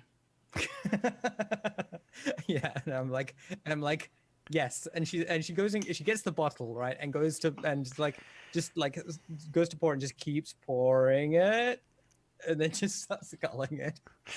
No, for me, I meant it's fine. She isn't usually like this. I hope she's been okay. She says to Althea. Come with me. We should talk about some things. Yeah, I'll get yeah, you let's some do it. wine, and maybe we can you can help me pick out like stuff for the wedding. Ooh, you could have some of my old stuff. It's Yeah, good. I swear. you can be one of the people at the thing who does. I don't know much about weddings, but I'm pretty sure like there's people up there who like walk before you and stuff. Yeah. I'd love to be there. I'm just glad it's you and not me. Not to be marrying him, just in general. Yeah. I don't know. Marriage seems kind of fun. Anyway, look, let's go talk. I'll get you some wine. Um, Mhm. you could tell me more fun stories about your weird brother. Yeah. He's not even the weirdest one in the family, believe me. Oh, good. I probably should have asked several questions before I sign on for this, but let's go. And Ash, as the two of them leave, you distinctly hear like half over the shoulder, "Oh, he gets it from her." Excellent. So good. I'm so curious now.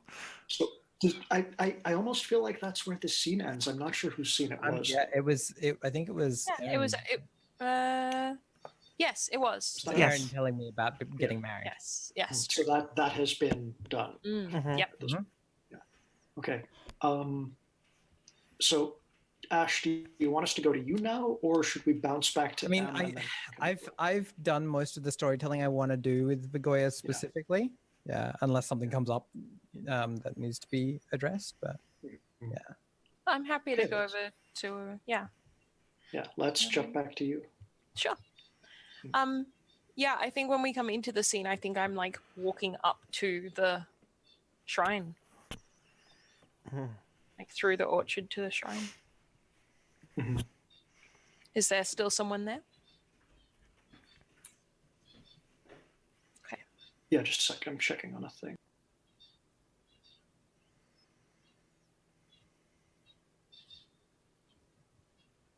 Yes. There is still someone there, and as you get closer, you can tell that it is 100% Priestess sitting there on the bench with her legs crossed, her arms sitting on her thighs. Yeah. Okay. Yeah, and I think yeah, I think I walk right up to her, and I think I say, I think I don't immediately sort of like go to like touch her, and I don't look surprised, but I think I smile sort of warmly and with like a deep sadness, and I say, welcome. I'm glad someone was here to take you off the wall. She nods. And I think there's like a long kind of like awkward like silence. She touches the bench next door.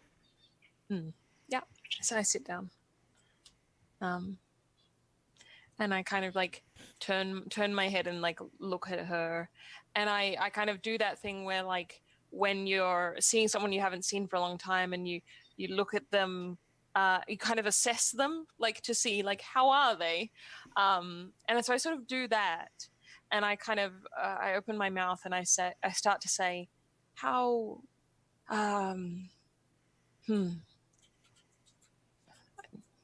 I should know all of this, but I don't. You're all right. And I kind of look a little bit lost. Like, is that a thing you ask a dead person? Can you say, like, are you all right? Yeah. Is there something in particular that you're looking for here, or is this just like, casual introduction to the conversation kind of thing? I think there is some. I think actually it is more like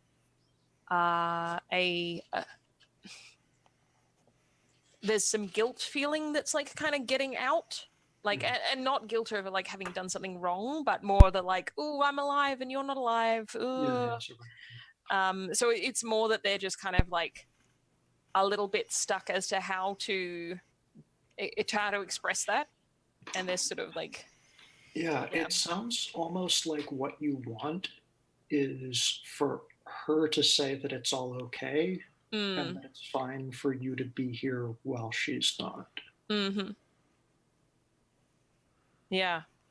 Which is like the weirdest way to lead into a contest, but I feel like that's what you're going for.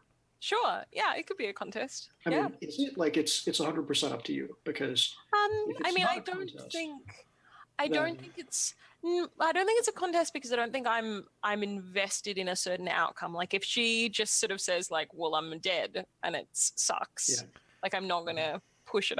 That would sort of like bring me back into like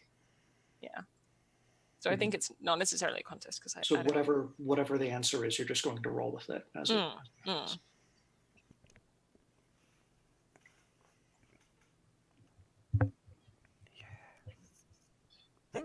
Excuse me. Sorry. It's nothing to look forward to, she says, but you'll get there one day too. Yeah, and I think they kind of like they sort of like smile and they like laugh a little bit. And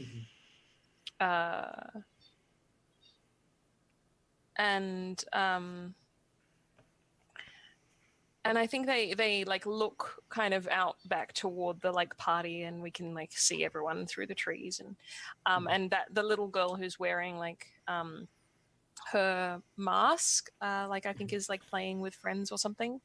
Yeah, I don't think you can see her actually. Okay, all right, sure. Well, I think I look to the party and I like look for her. Look for her. Mm-hmm. And I say,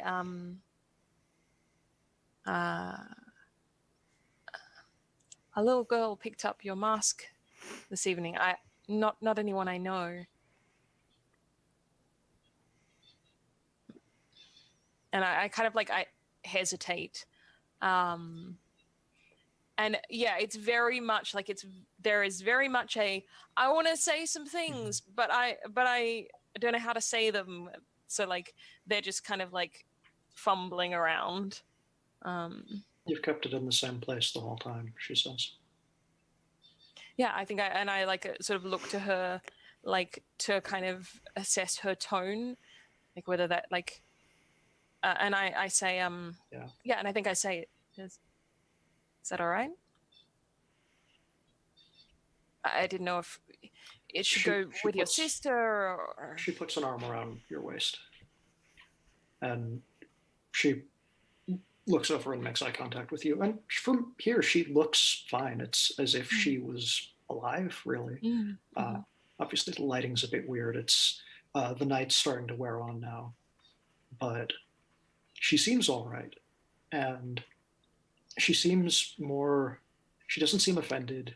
She doesn't seem disappointed or excited or happy or even glad to be with you, really. Just concerned, but concerned for you. Her eyes are going back and forth between yours a bit. Yeah. And I think, I think they like kind of like meet her eyes for a moment, and then they kind of like look down and like blink a little bit, and they say,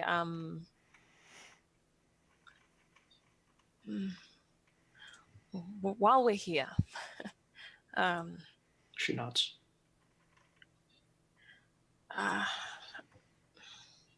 I know that you." I know that you never really loved kids all that much.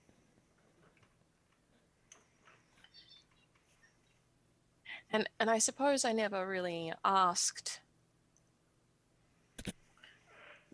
about us, having a family, because,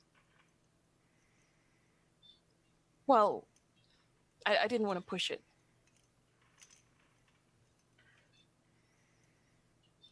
But I wonder if, if I did that now, would I have your blessing?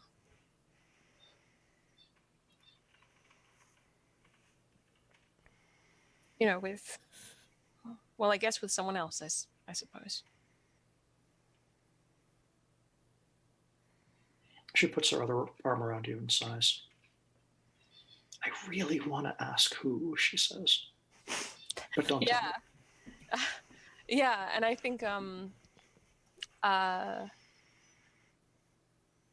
think they shrug, and they say, and I think they just say, well, I don't know yet. I guess we'll all find out. She nods. And I don't think she says anything explicitly, but you can feel her arms around you. You can feel her head resting on your shoulder very comfortably. And it's calming in a way. Yeah. Yeah, and I think, I just sort of like kind of lean into that and like kind of rest against her and like close my eyes for a moment, and we just sort of like sit there and listen to the like kind of distant sounds of laughter and conversation. And as that happens, you can hear someone. It sounds like Metvia actually saying very loudly and with great enthusiasm, "No, no, no! Just roll him on his side. Roll him on his side." Oh dear. Yeah. Gosh.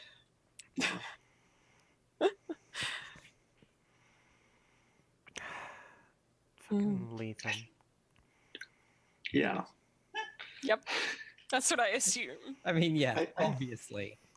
I think that ends this Yeah. scene. Yeah, I think so. Yeah.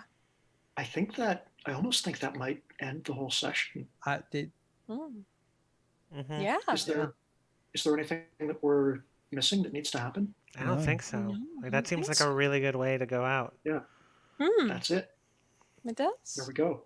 Yay. That's been the game. Yay! Wow. What a beautiful game. Whew.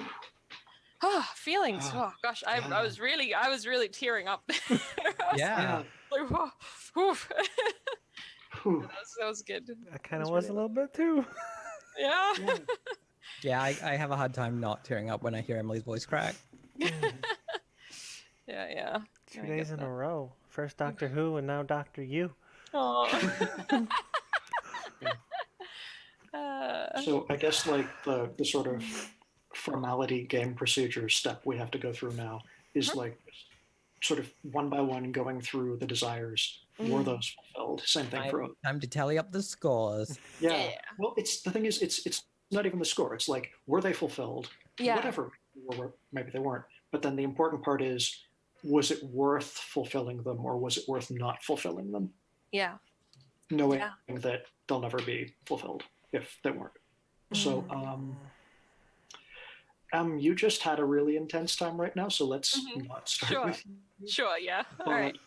Aaron, I'm curious what Althea's desires were and how those turned out. So her first desire was to be seen as the embodiment of Pacha and accorded the respect due to her, which I feel like this was where it happened, like coalesced. Yeah.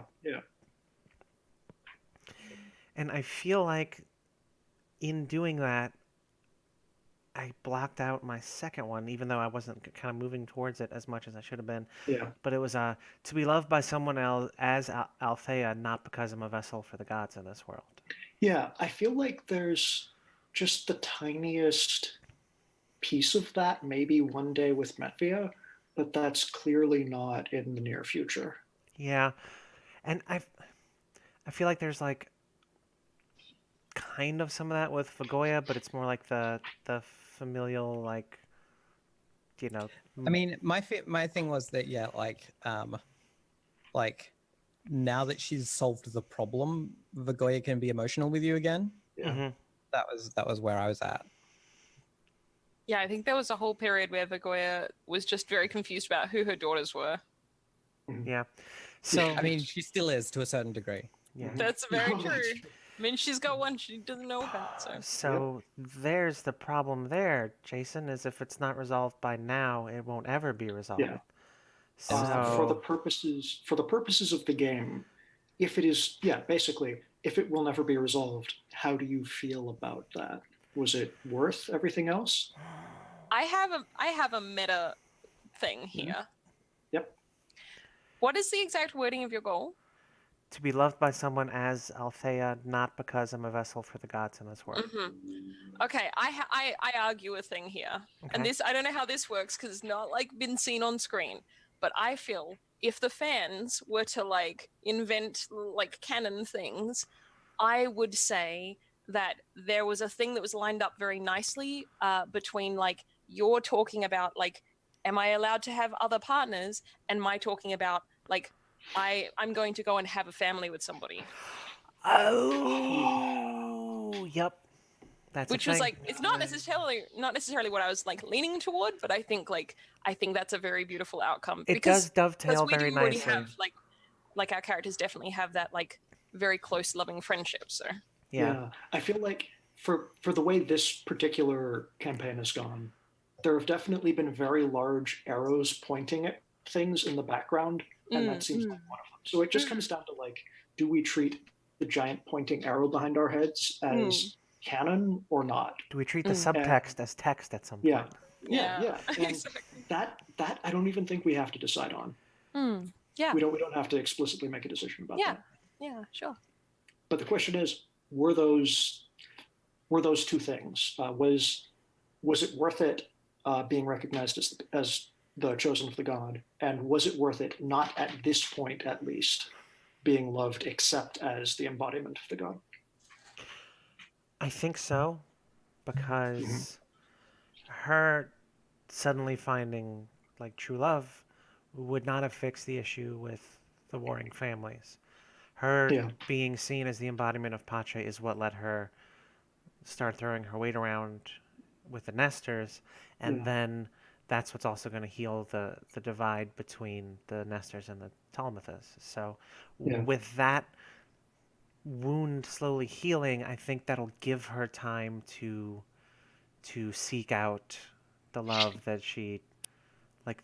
I mean, also that actually dovetails. That works really well with M's thing, because I mean, she was just talking about how adorable those kids were, and And Vogoya was like, well, one day when you have kids, it all just it all. Yeah, Oh, exactly. no. I know. I just had that moment where I was like, wait. Yeah. Yeah, no, it's really good. Ash, Yes. how about you? What were Vagoya's desires, and how did those pan out? Harmony under House Talmuther. I feel like I have like queued that up to be like I think I've created that situation as much as is possible. Yeah, I think Hmm. that's there. Like, it's Like, as far as she's concerned, at least. yeah, Like, exactly. It yeah. sounds like her intention was met, Yeah. regardless of Yep. the exact wording of the thing. Yeah. And it seems like actually the outcome was a lot more like gentle and peaceful than like Yeah. when you first instigated that one. We were all a bit like, Mhm. ooh, a Yeah. dictatorship. But like Mhm. it sounds like actually the way that it happened is really quite like soft. So Like, how did that work out with all that shit going on, right? I don't even. Yeah. Ash is a spider with an intricate web. Yep. And I will never achieve an understanding of the gods. Okay, so question here. If you will never achieve an understanding of the gods, does that not inherently contradict itself? I feel like that sounds like some That's galaxy Buddhist brain shit bullshit. that just happened no, right now. no. I feel like was that the thing that she learned about the gods, that their ways are entirely foreign and unknowable to humans, and that you just kind of have to roll with the shit that you're given? Yeah, but like mysticism is inherently the not knowing, not True, knowing, not yeah. knowing. So she hasn't moved from that sort of mystical understanding of divine will. Yeah, she hasn't. Yeah, exactly. Yeah. I mean, like the thing is, I think she might have had a period where she wanted that, and now she's given up, and now she's been like, oh wait, no, that's actually silly, right? Yeah. And so now she's like, okay, Yeah. mysticism is the thing. So she doesn't. So yeah. So it's worth it then. Yes, Because it is she worth doesn't it. want the She desire. fails, but it's worth it. Yeah. Yeah. Failing was the right outcome again. Yeah. So how do you feel like the other one was worth it? Well, no, yeah, you feel like the other one was worth it too. I feel like the other one was worth it. Yeah. Hey, congratulations. You won too. Especially because I got to like have closure with both of the people I killed. Yeah. Like in the place where you killed one of them too. Yeah. Yeah. That was Like, really neat. I was like, great. Yeah.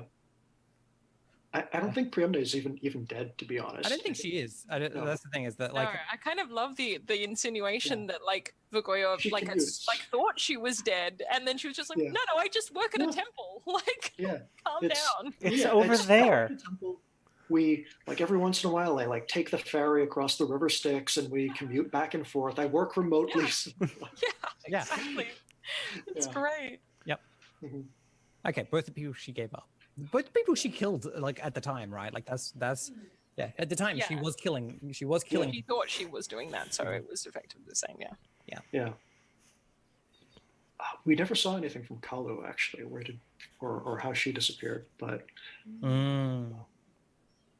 not important. She was only a maid. She doesn't get full billing, and maybe that's something that we've learned about the society, that if you're not a member of one of the relevant families, like your fate doesn't really affect whether it's a comedy or a tragedy. Damn. Maybe. Maybe. Cora, Yeah. chill out. Gosh. Speaking of not the major families, how did that all pan out for Tyrannus? Yes. So, the two desires I had, the first desire that I had was I want to create the peaceful Eden I always dreamed of for future generations. Now, obviously, there's a bit in that about like, because it was always about the children thing. Yeah. But I don't think that I achieved that desire. I don't think that desire was met. And I think that that is good, because I think what I learned instead is that like community is messy.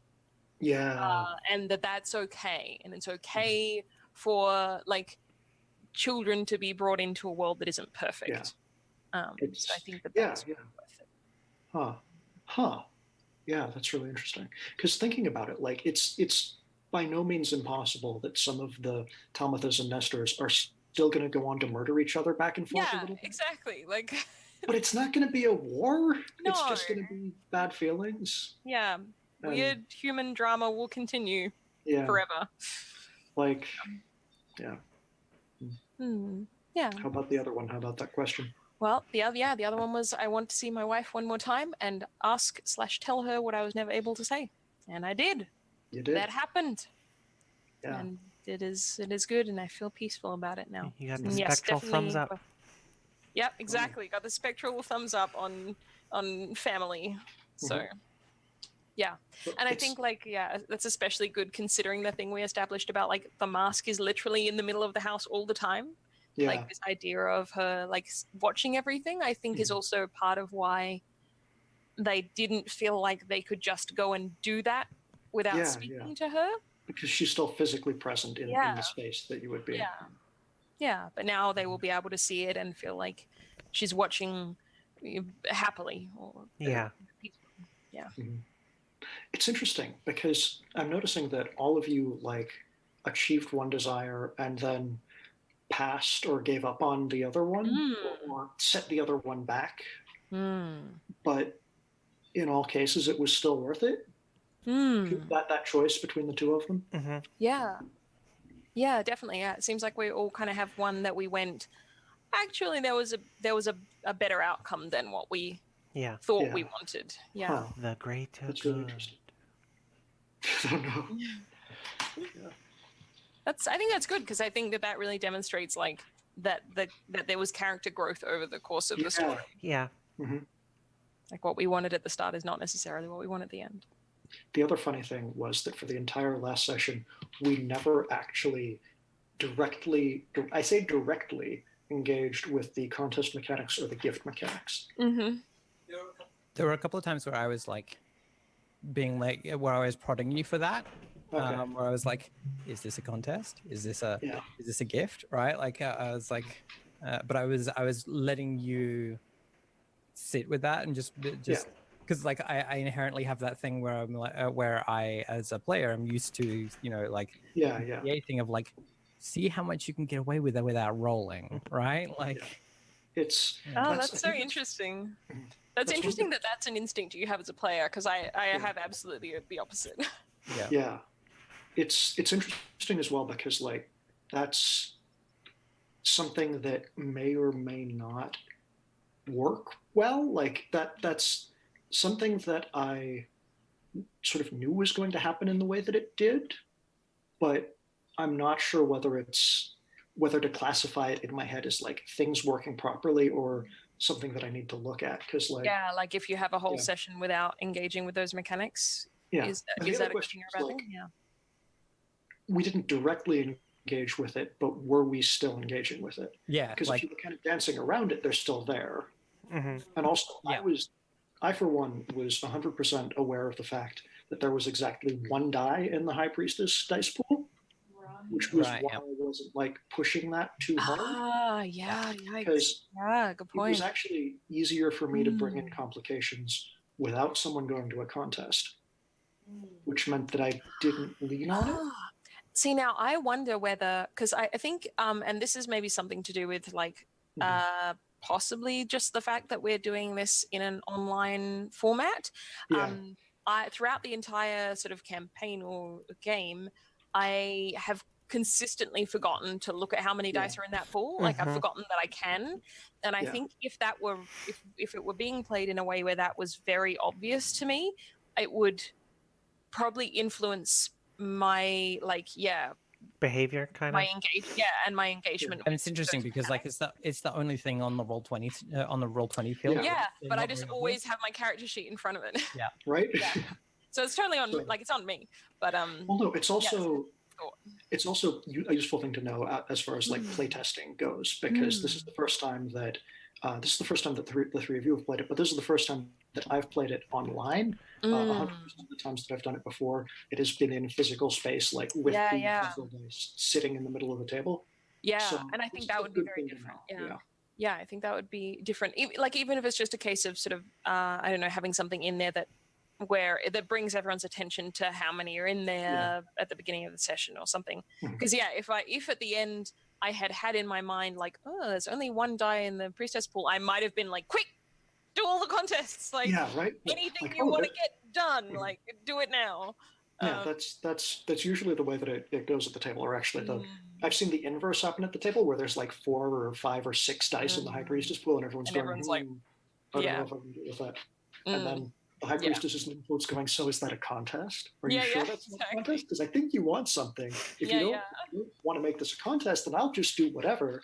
And you can, how hard you push the moves changes depending on how many dice are in the pool, which is sort of this backdoor thing that I need to express in some explicit way somewhere. Sure. Anyway, it's going on 10 where I am, so I feel like we should wrap up the stream proper as such, and we can like do final check-ins off stream if you want. Sure. All right. Well, let's go around and do our outros and plugs and non-capitalist shout out of the day. Jason, let's start with you. Oh, hi, I'm Jason. I made this weird game that we've been playing and that we are now done playing with this wonderful group. I want to thank you all so much for being available for this, because you were like the 3 people who I most wanted to see play it together, and actually seeing that group happen has been absolutely wonderful, and I've learned a lot from it. Not just about the game, but like about I feel like I have grown as a person in some way, kind of thing. That's wonderful. That's the ultimate goal for role-playing games, huh? I won role-playing games. You RPG'd so hard, you leveled up in real life. Yeah, right. So if you're watching or you're watching the VOD afterwards, you can find me on Twitter at Manixer, Manixur. You can find me on Twitch, also Manixer, because I stream stuff now sometimes, and that's fun. I've been doing a series, Intro to RPG Design, that I think has been going pretty well, and it's just sort of this casual introduction to the process of making games that you should check out, because I'm going to keep going with that. And non-capitalist shout out, I want to say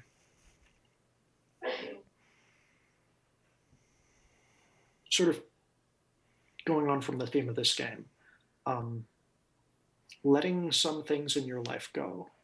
And I don't mean like in the sense of getting over grief of the death of a loved one in the way that the characters were in this game, but you're hanging on to something because you feel like you urgently need it, and you're going to make use of it in some way one day. Or it's a plant that's dying, and you're like, I've got one right here, a plant that's dying, and you're trying to take care of it because you feel responsible for it in some way. Letting these things go can be good and can clear you out in some way. And you can let go. Yeah, truth. Emily, you talked first. You got to talk now. All right, sure. Sure. I am Emily.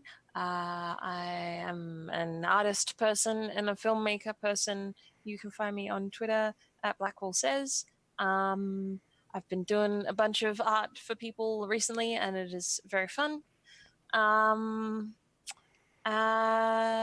My non-capitalist shout out is a little bit of a twist, because a friend of mine just earlier today messaged me and said, because they've just started a new job, and they said, I really hate capitalism, but I'm enjoying my new job.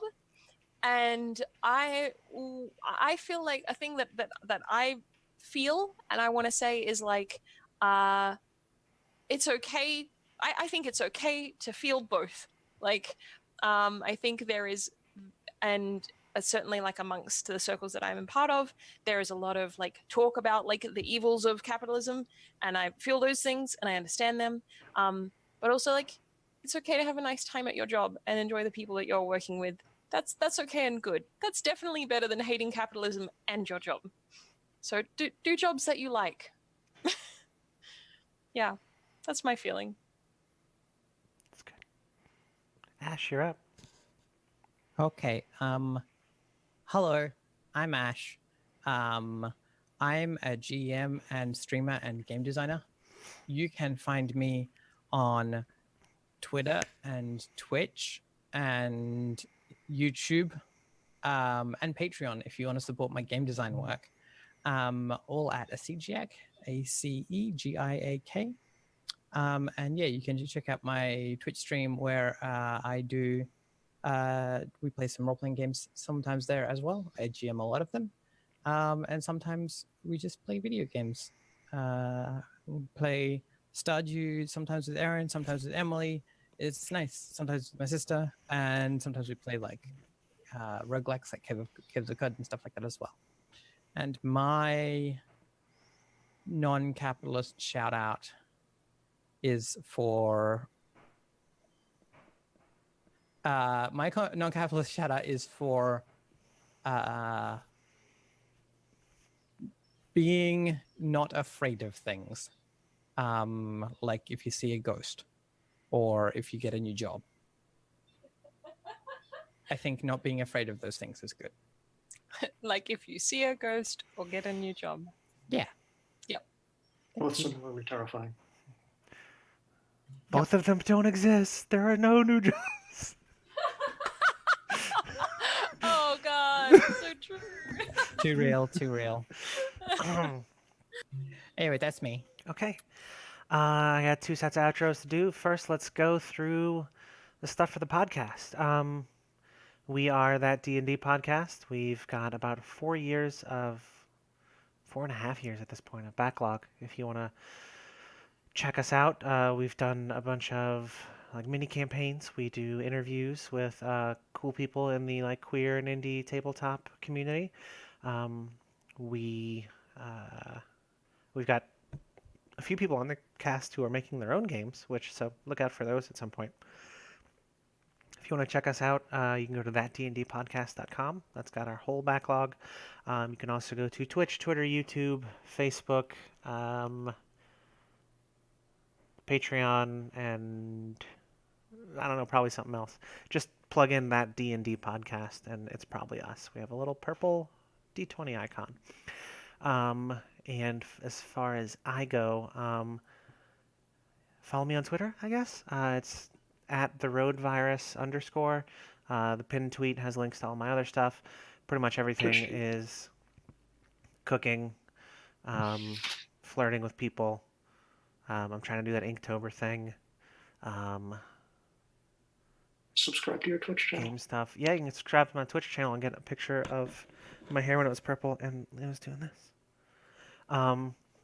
And my non-capitalist shout out of the day is self-analysis.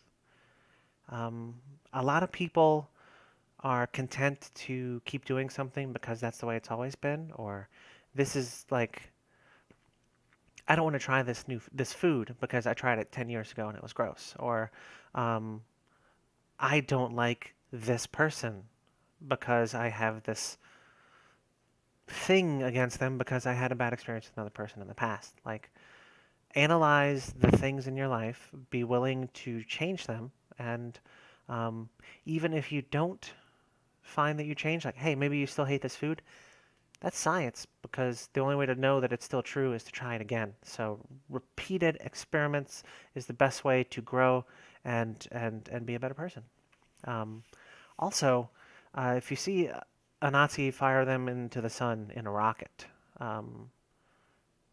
Which, if you didn't buy the rocket, it's free, so that's non-capitalist. So booyah.